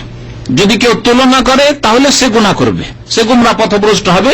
যেমন যারা অস্বীকার করেছে তারা পথভ্রষ্ট হয়েছে, যারা নিরাকার বলেছে তারা পথভ্রষ্ট। আর কেউ যদি তুলনা করে যে আল্লাহর হাত মানুষের মতো, অমুকের মতো, তমুকের মতো, আদমের মতো, তাহলে সে গুমরাহ হবে। আল্লাহ পাক যেন বোঝার তৌফিক দান। আমাদের প্রথম প্রশ্ন এক ভাই লিখেছেন যে কোরআন কারীমে আল্লাহ সুবহানাহু ওয়া তাআলা বিভিন্ন জায়গায় এবং বিভিন্ন জিনিসের কসম খেয়েছেন, এর উদ্দেশ্য কি? আল্লাহ পাক রব্বুল বলেছে, অবশ্য শুনেছেন কিনা জানি না, আল্লাহ পাক রব্বুল আলামিন কসম করেন বিভিন্ন বিষয়ের। কসম করে যে বস্তুটি বলতে চান সেটা হচ্ছে যে সেটাকে শক্ত করার জন্য কসম কেন করে মানুষ? হ্যাঁ, সেটাকে অকাট্য ভাবে বলার জন্য, এত উদ্দেশ্য বলা হয়েছে অকাট্য করার জন্য। আর আরেকটি হচ্ছে যেই বিষয়ের কসম আল্লাহ করেছেন সেটার গুরুত্ব দেখানোর জন্য বা জানানোর জন্য, যে কিয়ামতের বিষয় গুরুত্বপূর্ণ বিষয়। আল্লাহ পাক ওয়াল ফজরে, ফজরের কসম করেছেন, মানে ফজরের নামাজ বা ফজরের সময়, এটা হচ্ছে গুরুত্বপূর্ণ বরকতের সময়। ওয়াল আসরে, আসরের সময় হচ্ছে বরকতের সময়, আসরের নামাজ গুরুত্বপূর্ণ নামাজ। এইভাবে আল্লাহ পাক ওয়াল আসরের কসম করেছেন, ওয়াল ফজরের কসম করেছেন। রাত দিন গুরুত্বপূর্ণ আল্লাহ পাকের নিয়ামত। এই রাত দিনের মাধ্যমে আমাদের আয়ু কেটে যাচ্ছে। এই রাত দিনগুলোকে যদি আমরা ভালো কাজে লাগাই তাহলে দুনিয়া দিন সব ক্ষেত্রে আমরা উন্নতি করতে পারবো। আর যদি রাত দিন আমরা এমনি পার করে দিই, নেক কাজে, ভালো কাজে, ইলম আমলের কাজে না লাগাই, তাহলে সময়কে নষ্ট করে দিয়ে জাহান্নামে চলে যেতে হবে পাপ করে গেলে। এইভাবে আল্লাহ পাক রব্বুল আলামিন তার সৃষ্টির কসম করেছেন সেই বিষয়গুলি বা সেই বস্তুগুলি গুরুত্ব দেখানোর জন্য। হাদিসে রয়েছে যে যারা দুনিয়াতে মদ খায়, যদি তওবা করে মারা যায় তাহলে জান্নাতে মদ থেকে মারা যায়। হ্যাঁ, ঠিক। এখন অনুরূপ একটা প্রশ্ন, গত জুমায় আলোচনায় বলেছেন যে যারা রেশমি কাপড় পরিধান করবে এবং জেনা করবে, তারা যদি তওবা করে আল্লাহর কাছে খালেসভাবে ফিরে যায় এবং জান্নাতে প্রবেশ করে, তাহলে কি তারা এই নিয়ামত থেকে বঞ্চিত থাকবে? প্রশ্ন শুনলেন হয়তো, আবার বলছি। প্রশ্ন হচ্ছে যে নবী সাল্লাল্লাহু আলাইহি ওয়াসাল্লামের কি হাদিস আছে, মান লাবিসাল হারিরা ফিদ দুনিয়া লাম ইয়ালবাসাল আখিরা, কেউ যদি রেশম দুনিয়াতে পরে তাহলে আখিরাতে জান্নাতে রেশম পাবে না। এর দুটি অর্থ, এক হচ্ছে জান্নাতে যাবে না, কিন্তু একজন নামাজি যদি হয় আর তাওহীদের বিশ্বাসী হয়, মুওয়াহিদ মানুষ হয়, মুশরিক না হয়, তাহলে তো রেশমের জন্য চিরকাল জাহান্নাম নয়। রেশমের পাপ কবিরা গুনাহ, কিন্তু চিরকাল জাহান্নাম নয়। তাহলে কি বলতে হবে? প্রথম কথা, জাহান্নামে যাবে রেশমের কাপড় হারাম পরার জন্য, শাস্তি ভোগ করার জন্য। শাস্তি ভোগ করে সে মুসলিম, নামাজি, তাওহীদ বিশ্বাসী, সুতরাং সে জান্নাতে ফিরে আসবে, কিন্তু রেশমের নিয়ামত থেকে বঞ্চিত। আল্লাহ রেশমের কাপড় দেবেন না। ওয়ালিবাসুহুম ফিহা হারির, এই যে বলা হয়েছে জান্নাতে, জান্নাতে লেবাস হবে হারির, রেশম, সেই রেশম থেকে আল্লাহ মাহরুম রাখবেন, অন্য কিছু দেবেন আল্লাহ। ওই রকমই আল্লাহ পাক রব্বুল, এই হাদিসে এতে বলা যেতে পারে যারা দুনিয়াতে হারাম ভোগ করবে, জিনা করবে, আল্লাহ পাক রব্বুল আলামিন হুর থেকে মাহরুম রাখবেন তাদেরকে। যেমন মদ থেকে আল্লাহ পাক মাহরুম রাখবেন, কারণ দুনিয়াতে সে মদ খেয়েছে। যদিও জান্নাতে যায় নামাজি হয় আর মুওয়াহিদ মানুষ হয়, মুশরিক না হয়, জান্নাতে গেলেও এইসব নিয়ামত থেকে, যেই পাপগুলি করেছে ওই সব নিয়ামত থেকে মাহরুম থাকবে। যারা স্বর্ণ ব্যবহার করে তাদের কথা থেকে, হ্যাঁ, স্বর্ণ, ওইরকম স্বর্ণ, পুরুষের জন্য স্বর্ণের চেন ব্যবহার করা, স্বর্ণের আংটি ব্যবহার করা, আল্লাহর এই নিয়ামত থেকে বলা হয়েছে। তাদের ওয়াহুল্লু আসাবিরা মিন ফিদ্দা, একটা আছে যে চাঁদির তাদেরকে কঙ্কন পরানো হবে। আর আয়াত, হাদিস না আয়াত, আয়াতে আছে যে চাঁদের কঙ্কন পরানো হবে। আর এক আয়াতে আছে যে তাদেরকে স্বর্ণের কঙ্কন দেওয়া হবে। দুনিয়াতে পুরুষ মানুষ যদি কঙ্কন পরে তাহলে ভালো লাগবে না, জান্নাতে সুন্দর লাগে। আল্লাহ পাক রব্বুল আলামিন এই নিয়ামত দান করবেন। এবং জান্নাতের নিয়ামত দুনিয়ার বালার মতো আর কঙ্কনের মতো নয়। হ্যাঁ, নাম শুধু থাকবে। তওবা করে আল্লাহর কাছে, এই গায়বের কথা কোন মানুষের বলা মুশকিল। আল্লাহ পাক রব্বুল তওবা করার পরে হইতে পারে যে ওই নিয়ামত থেকে মাহরুম হবে, জান্নাত দেবেন, হয়তো আযাব দেবেন না। জাহান্নামে যে শাস্তি কাবীরা গুনার জন্য জাহান্নামে যে, সে জাহান্নাম থেকে রক্ষা পেয়ে গেল, কিন্তু হয়তো এই নিয়ামত থেকে মাহরুম থাকতে পারে। জি, লিখেছেন যে চন্দ্র এবং সূর্যের কি প্রাণ আছে? যদি প্রাণ থাকে তাহলে কোন অপরাধের কারণে তাদেরকে জাহান্নামে নিতে হবে? তাদেরকে, তাদের যারা পূজারী মুশরিক, তাদেরকে লাঞ্ছিত করার জন্য জাহান্নাম, তাদেরকে শাস্তি, সূর্য আর চন্দ্রকে শাস্তি দেওয়ার জন্য নয়, বরং যারা সূর্য চন্দ্রের পূজা করেছে, ওই পুতুলগুলি, প্রতিমাগুলি মাটির, হ্যাঁ, আর পাথরের, এগুলিকে আবার কি শাস্তি হবে? কিন্তু এগুলিকে আল্লাহ নিক্ষেপ করবে যাতে করে এই সবের যারা পূজা করেছে তাদেরকে লাঞ্ছিত, অপদস্থ করা হয়। আরো যে আমরা তো জ্বলছি, আমাদের আগে আমাদের দেবী দেবতা গেল জাহান্নাম, আমাদের দেবী দেবতা জাহান্নামে গেল। জি, প্রাণ নেই। একবার লিখেছেন যে রাষ্ট্রের কর প্রদান করলে তাহলে কি জাকাত দিতে হবে? কি বলছেন? রাষ্ট্রের কর যে দিতে হয়, হ্যাঁ, রাষ্ট্রের ট্যাক্স দিবেন, সেই জন্য জাকাত দিবেন না? ট্যাক্স দেওয়া হারাম, কিন্তু আমাদেরকে বাধ্য করা হয়েছে যে ট্যাক্স যারা নেই তাদেরকে বড় জালেম হাদিসে বলা হয়েছে। নবী করিম সাল্লাল্লাহু আলাইহি ওয়াসাল্লাম এক জিনাকারিনী তওবা করেছিল, এত খালেস অন্তর থেকে তওবা করেছিল যে নবী বলে যে লাকাদ তাবা তাওবাতান, এমন সুন্দর তওবা করেছে যে এই তওবা যদি কোনো ট্যাক্স গ্রহণকারীকে দিয়ে দেওয়া হয়তো তো আল্লাহ মাফ করে দিত তাকে। তাহলে বোঝা গেল যে জেনার চাইতে কম বড় গুনাহ না, ওর চাইতে বড় গুনাহ হচ্ছে এই ট্যাক্স নেওয়া, মানুষের উপরে জুলুম শোষণ চুষে নেওয়া, এর ট্যাক্স ওর ট্যাক্স। এই যে ট্যাক্স, ইনকাম ট্যাক্স, আমার টাকা আমি ইনকাম করে আল্লাহ পাক আমাকে হালাল রুজি দিয়েছে, ট্যাক্স নেওয়ার কি আছে তোমার? ইনকাম ট্যাক্স, এই ট্যাক্স ওই ট্যাক্স, কমার্শিয়াল ট্যাক্স, ট্যাক্স জায়েজ না, এগুলো জুলুম শাসকদের পক্ষ থেকে। জি হ্যাঁ, জি জি, সব হারাম, এগুলো ট্যাক্স নেওয়া হারাম সরকারদের। আর যাকাত হচ্ছে ইবাদত, সেটা আপনাকে জালেমরা বাধ্য করছে সেজন্য দিচ্ছেন, কিন্তু যাকাত আল্লাহ পাকের সন্তুষ্টির জন্য আর গরিব মুসলিম উম্মতের অভাব দূর করার জন্য, গরিবের হক আদায় করার জন্য আপনি দিচ্ছেন ইবাদত স্বরূপ। আপনি ট্যাক্স কি ইবাদত হিসেবে দিচ্ছেন? আপনি কি মনে করেন আল্লাহ যাকাতকে ট্যাক্স লাগিয়েছেন আপনার উপর নাকি? লিখেছেন যে দেশের শুরুতেই যে আল্লাহ মানুষকে নাপাক বীর্য দিয়ে সৃষ্টি করেছেন, ঠিক কিনা? আল্লাহ মানুষকে নাপাক বীর্য দিয়ে সৃষ্টি করেছে, যারা বলবে ওদের জিজ্ঞাসা করে একটি আয়াত চাই, নাপাক শব্দ নাজিস শব্দ, আল্লাহ নাজিস বলেছেন, নির্মাইন মহিন বলেছেন, তুচ্ছ পানি, ঘৃণিত পানি, ঘৃণিত পানি, যেমন কাশপোটা ঘৃণা লাগে ওইরকম ঘৃণিত, কিন্তু কাশপোটা নাপাক বলবে? কি বলতে পারবে যে কাশপোটা পটা পড়েছে নাপাক? তাই যদি হয় তাহলে এই করলে না, যদি পড়া চলা সর্দি লেগে যদি থাকে, বিশেষ করে অ্যালার্জি থাকে, নামাজ তাতে নামাজই হবে না, মুশকিল। কাশপোটা নাপাক নাই, কিন্তু নোংরা লাগে, খারাপ লাগে, ঘৃণা লাগে। তো ওই রকমই হচ্ছে ঘৃণিত, মিম্মাহিন মহিন, আল্লাহ বলেছেন মিম্মাহিন নাজিস বলেননি। জি, আরেক ভাই লিখেছেন যে হায়েজ এবং নিফাস অবস্থায় মহিলাদের আমল কেমন হবে? হায়েজ এবং নেফাস অবস্থায় তাদের নামাজ আল্লাহ মাফ করে দিয়েছেন, নামাজ মাফ করে দিয়েছেন। আর রোজা থাকলে, রোজা যদি ফরজ রোজা হয় তাহলে অন্য সময় কাজা করবে, তখনকার মতো স্থগিত মাফ, পরে কাজা করবে। আর বাকি জিকির আজকার করবে, কোরআন তেলাওয়াত করবে না, কোরআন তেলাওয়াত করবে না, স্পর্শ করবে না এবং তেলাওয়াত করবে না। হ্যাঁ, কোরআনে দোয়া দোয়ার উদ্দেশ্যে করতে পারে, দোয়া যে কোনো দোয়া করবে, কোরআনে দোয়া করবে, হাদিসের দোয়া করবে, জিকির আজকার করবে, সুবহানাল্লাহ আলহামদুলিল্লাহ করবে, ইত্যাদি করবে। যে ইসলামিক কিতাব পড়বে, ইসলামিক কিতাব পড়তে কোনো দোষ নেই, এমনকি কোরআন তফসির পড়তে পারে, তফসির কোরআন নয়, মুসহাফ স্পর্শ করবে না এবং কোরআন তেলাওয়াত করবে না। হ্যাঁ, ঝাড়ফুঁক দোয়া, ঝাড়ফুঁক করা, দম করা হচ্ছে এক ধরনের দোয়া, দোয়া পড়লেন দোয়া আসলে তো ওইভাবে পড়া যাবে। জি, আরেকটি প্রশ্ন এক ভাই করেছেন যে আহলে হাদিস হলেই কি আমিন জোরে বলতে হবে এবং হাত উত্তোলন করতে হবে? যারা নবী সাল্লাল্লাহু আলাইহি ওয়াসাল্লামের সহিহ হাদিসের অনুসারী, যারা নিঃশর্তে কোনো শর্ত না লাগিয়ে আল্লাহ রসুলকে মানতে চায়, তাদেরকে জোরে আমিন বলতে হবে। আর যদি কেউ শর্ত লাগায় যে না অমুক যদি পাস করিয়ে থাকেন, অনুমোদন দিয়ে থাকেন, তাহলে মানলাম, নইলে মানলাম না, এই পথটি বিপজ্জনক পথ। মযহাবী গোঁড়ামি আর সরাসরি নবী সাল্লাল্লাহু আলাইহি ওয়াসাল্লাম থেকে পেলে আমি মানব, প্রমাণ হইতে হবে, প্রমাণ হয়ে গেলে মেনে নেব। এই দুটোতে এই পার্থক্য আপনাকে একটি শব্দ বুঝালাম। আল্লাহ রসুল সাল্লাল্লাহু আলাইহি ওয়াসাল্লাম বলছেন করো, আপনি বললেন না, নবী বলেছেন করো, কিন্তু ঠিক আছে আমার ইমাম যদি পাশ করিয়ে থাকেন তাহলে মানব। কি আপনার ইমানের অবস্থা কি হইতে পারে আপনি চিন্তা করেন? নবীর চাইতে ছোট ক্ষুদ্র ব্যক্তি, তার কাছে ওহী আসেনি, সে ভুল থেকে মুক্ত নয়, আর শর্ত লাগিয়ে দিলেন যে যদি আমার ইমাম শাফি বা ইমাম মালিক বা ইমাম বুখারী বা ইমাম আবু হানিফা যদি মেনে থাকেন তাহলে মানলাম, না হলে মানলাম। তার নবীকে মানলেন আপনি? কখনো নবীকে মানলেন না আপনি।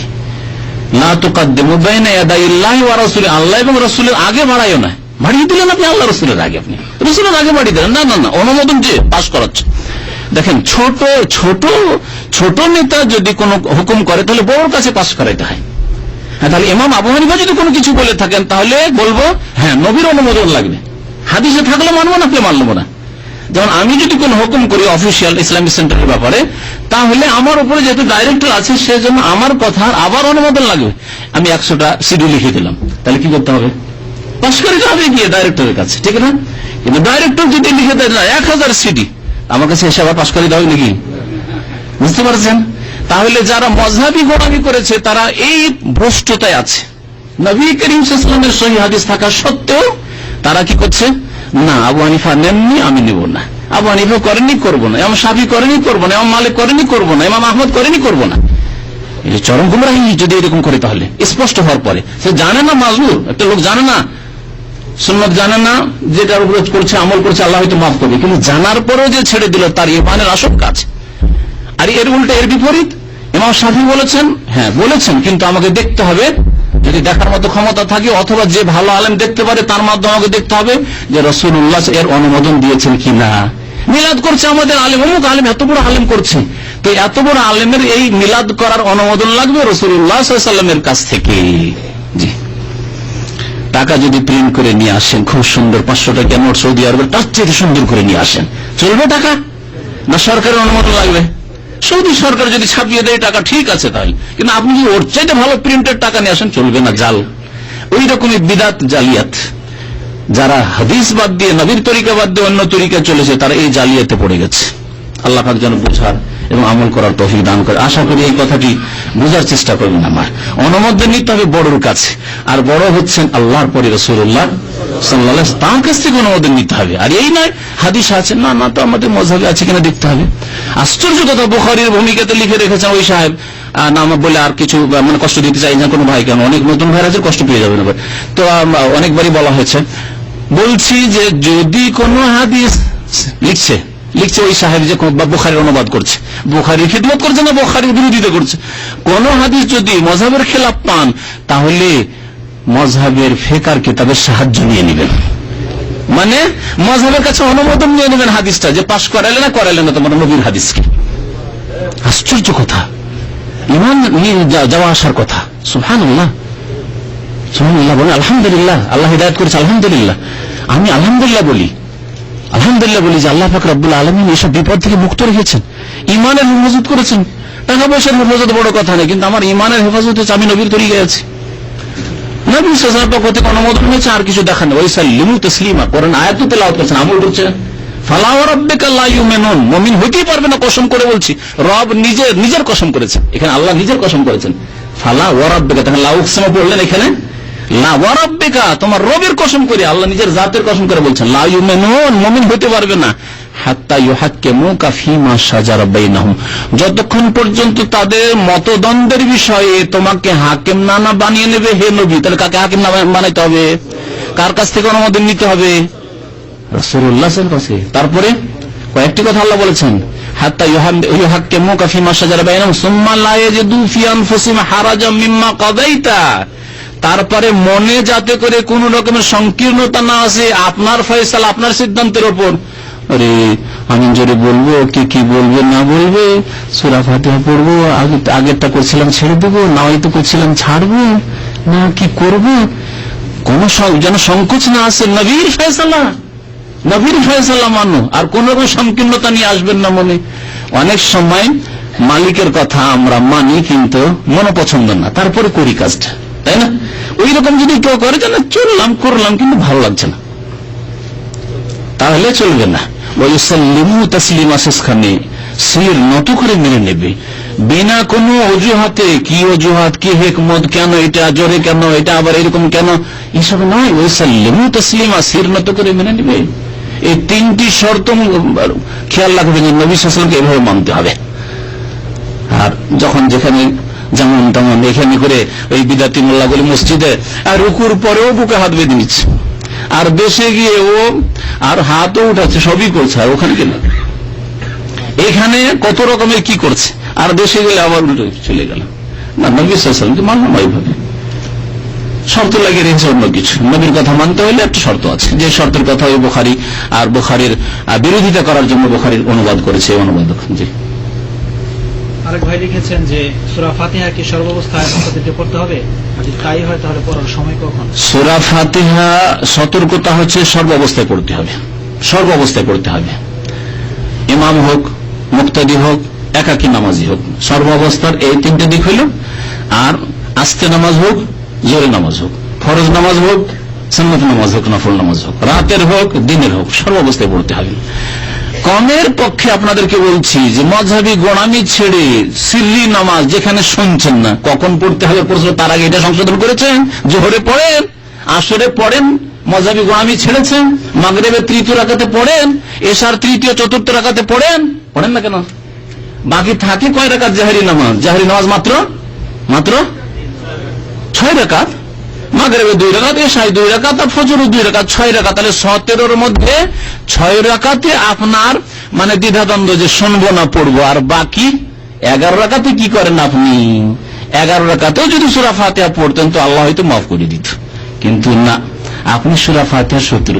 আর উল্টো যে ওদেরকে বলে, উর্দু ভাষা একটা কথা আছে বিদাতীদের, যে ওয়াহাবি মরদুদ কি বলছে, ওয়াহাবি মরদুদ না ফাতিহা না দুরুদ, মানে ওয়াহাবি যাদেরকে বলে তারা, ওরা ফাতিহা পড়ে না আর ওরা দুরুদ পড়ে না। এর উত্তর আমি দিয়েছি, মনে আছে? ওরাই পড়ে না, বরং রামাতনি বেদায়াহ অনসাল্লাহ তার ভিতরে একটা প্রবাদ, যে নিজের রোগ অন্যের উপর চাপিয়ে দিল। এই রোগ তো তোমাদের মধ্যে, যে মারদুদের কাজ তোমরা করেছো। কি সূরা ফাতিহা পড়ে না এরা? জোহরও পড়ে না, আসরও পড়ে না, মাগরিবও পড়ে না, এসব পড়ে না, ফজর সূরা ফাতিহাই পড়ে না। এরা মুক্তাদি হইলে পড়েই না, গেল ফাতিহা তাদের। আর দুরুদ পড়া তাদের কাছে সুন্নত, তাদের মাযহাবের কিতাব পড়ে দুরুদ পড়া তাদের কাছে সুন্নত। আর যাদেরকে ওয়াহাবী বলা হচ্ছে, কোরআন সুন্নাহর অনুসারী, তাদের কাছে দুরুদ পড়া নামাজের রুকুন। যদি কেউ দুরুদ না পড়ে, আত্তাহিয়াত পড়ে দুরুদ পড়ে, নামাজ হবে না। আর ওদের কাছে আত্তাহিয়াত পড়াও ফরজ নয়, আর দুরুদ পড়া তো সুন্নত। এই অবস্থা। আত্তাহিয়াত সময় বসলে হলে কিছুক্ষণ একটু বসে আর তারপর সালাম ফিরাও তাদের কাছে ফরজ না, আর বাকি যাচ্ছে না, ওটুকু থাক। জি, ওটুকু তাদের কিতাবে আছে, ফিকার কিতাবে আছে।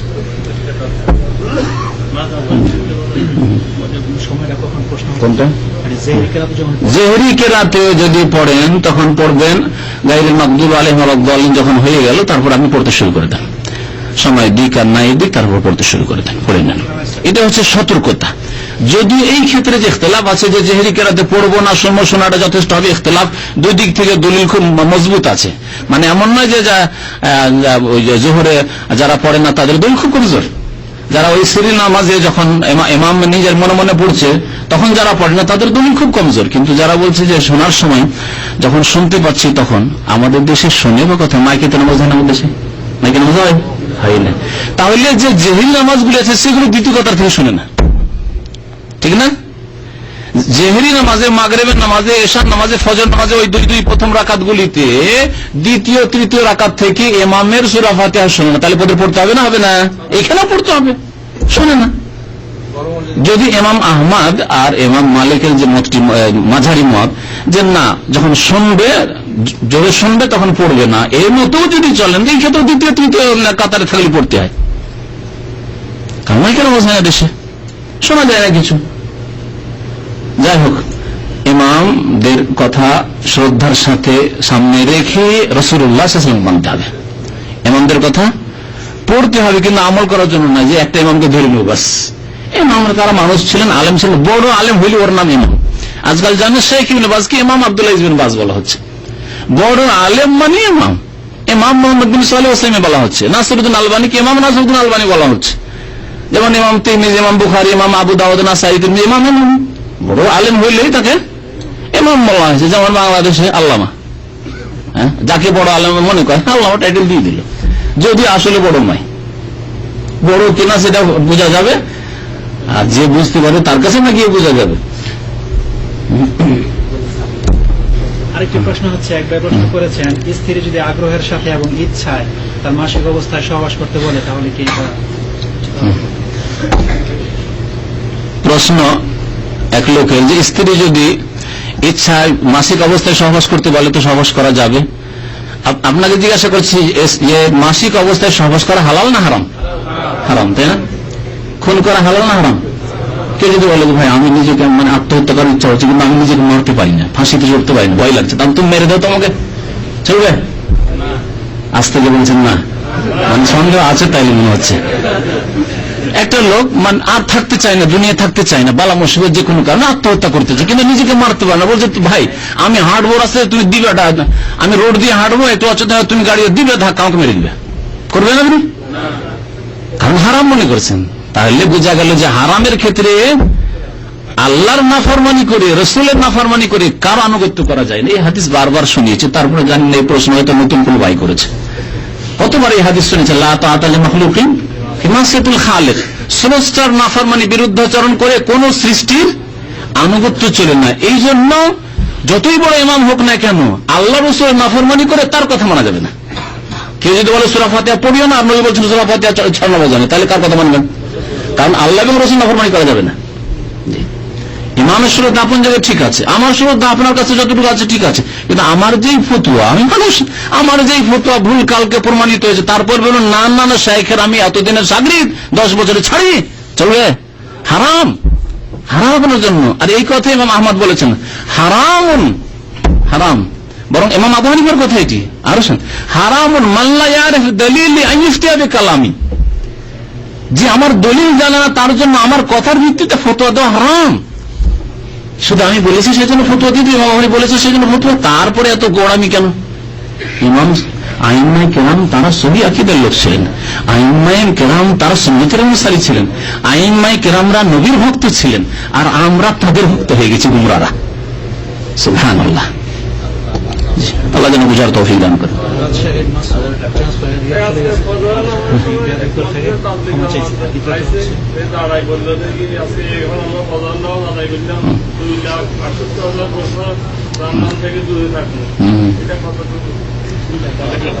তাবলীগী জামাতের এই যে অঙ্ক, বড় বড় অঙ্কের নেকি, জি, এগুলি তাদের মিথ্যার প্রচার, মিথ্যার প্রচার। এবং বলছে এই ক্ষেত্রে মুসলিম শরীফের হাদিস, নবী করিম সাল্লাল্লাহু আলাইহি ওয়াসাল্লাম বলেছেন মান কাযাবা আলাইয়া মুতাআম্মিদান, যেই ব্যক্তি আমার সম্পর্কে মানে দিন সম্পর্কে জেনে শুনে মিথ্যা কথা বলবে, ফালিয়াতাবাওয়া মাকআদাহু মিনান নার, সে তার জাহান্নামে স্থান বানিয়ে নিল, তৈরি করে নিল। এত কোটি এত লক্ষ, কালকে আমাদের এনাম ভাই বলছেন যে সামনে বসে আছেন, কি বলছেন 49 কোটি নাকি, শুধু সুবহানাল্লাহ বললে, আল্লাহর রাস্তায় বেরিয়ে মানে ওই চিল্লাই গিয়ে সুবহানাল্লাহ যদি বলে, আবার বাড়িতে বললে হবে না, সাথ দিতে হবে ওদের। আল্লাহর রাস্তায় গিয়ে সুবহানাল্লাহ যদি বলে, মানে আল্লাহ রাস্তায়টা না, ওই চিল্লার রাস্তায়। আল্লাহ রাস্তায় তো জিহাদ, আসলে কোরআনে যেখানে আল্লাহ রাস্তা বলা আছে মানে জিহাদ, অস্ত্র নেই, যেখানে দরকার হবে সেখানে, এমন যখন তখন না, এখন বলছি না। তো কত 49 কোটি, অথচ নবী করিম সাল্লাল্লাহু আলাইহি ওয়াসাল্লামের সহিহ বুখারীর হাদিস, লা ইলাহা ইল্লাল্লাহু ওয়াহদাহু লা শারীকা লাহু লাহুল মুলকু ওয়া লাহুল হামদু ওয়া হুয়া আলা কুল্লি শাইইন কাদির। বরং 6টি আছে, লা ইলাহা ইল্লাল্লাহ ওয়াহদাহু লা শারীকা লাহু লাহুল মুলকু ওয়া লাহুল হামদু ওয়াহদাহু লা শারীকা, 6টি হবে, 6টি বাক্য, ওয়াহদাহু আলাদা, লা শারীকা লাহু আলাদা। তাহলে 6টি বাক্য পাঠ করে নবী সাল্লাল্লাহু আলাইহি ওয়াসাল্লাম বলেছেন কত নাকি, 100 নেকি হবে, 100 গুনাহ মাফ হবে। আর সুবহানাল্লাহ চিল্লা থেকে বলে 49 কোটি, আপনার বিবেকে ধরছে? হ্যাঁ, আচ্ছা, এই জন্যই সুদখোর ঘুষখোর যত অফিসার রিটায়ার হওয়ার পরে দেখলো যে নিরুপায়, আল্লাহ কি করব, এত সুদ খেয়েছে, এত ঘুষ খেয়েছে, টাকা তো গুলাইতে পারবো না, কিন্তু খেয়ে নিয়েছি, আর বিল্ডিং বানিয়ে নিয়েছি, আর ছেলে মেয়েকে দিয়ে দিয়েছি জমি করে, এ তো আর মুক্ত হবো না, ছাড়বো না এগুলি, কিন্তু তোবার রাস্তা দেশে চিল্লা ছাড়া কোনো উপায় নেই। চিল্লাতে গেলে সুবহানাল্লাহ বলি 49 কোটি, আল্লাহকে বলে 49 কোটি আল্লাহ, আর এদিকে আমার সুদ খাওয়া, ঘুষ খাওয়া, টাকা ওজন করে আমাকে হয়তো মাফ করে দিবে, কিন্তু তাই কি আর হয়? মিথ্যা ছড়াছড়ি কখনো হবে না। এই জন্য এই অফিসারগুলি রিটায়ার হওয়ার পরে সব চিল্লায়। এই যে বড় বড় শিক্ষিত, জেনারেল শিক্ষিতদেরকে চিল্লায়, দেখেন এর রহস্য হচ্ছে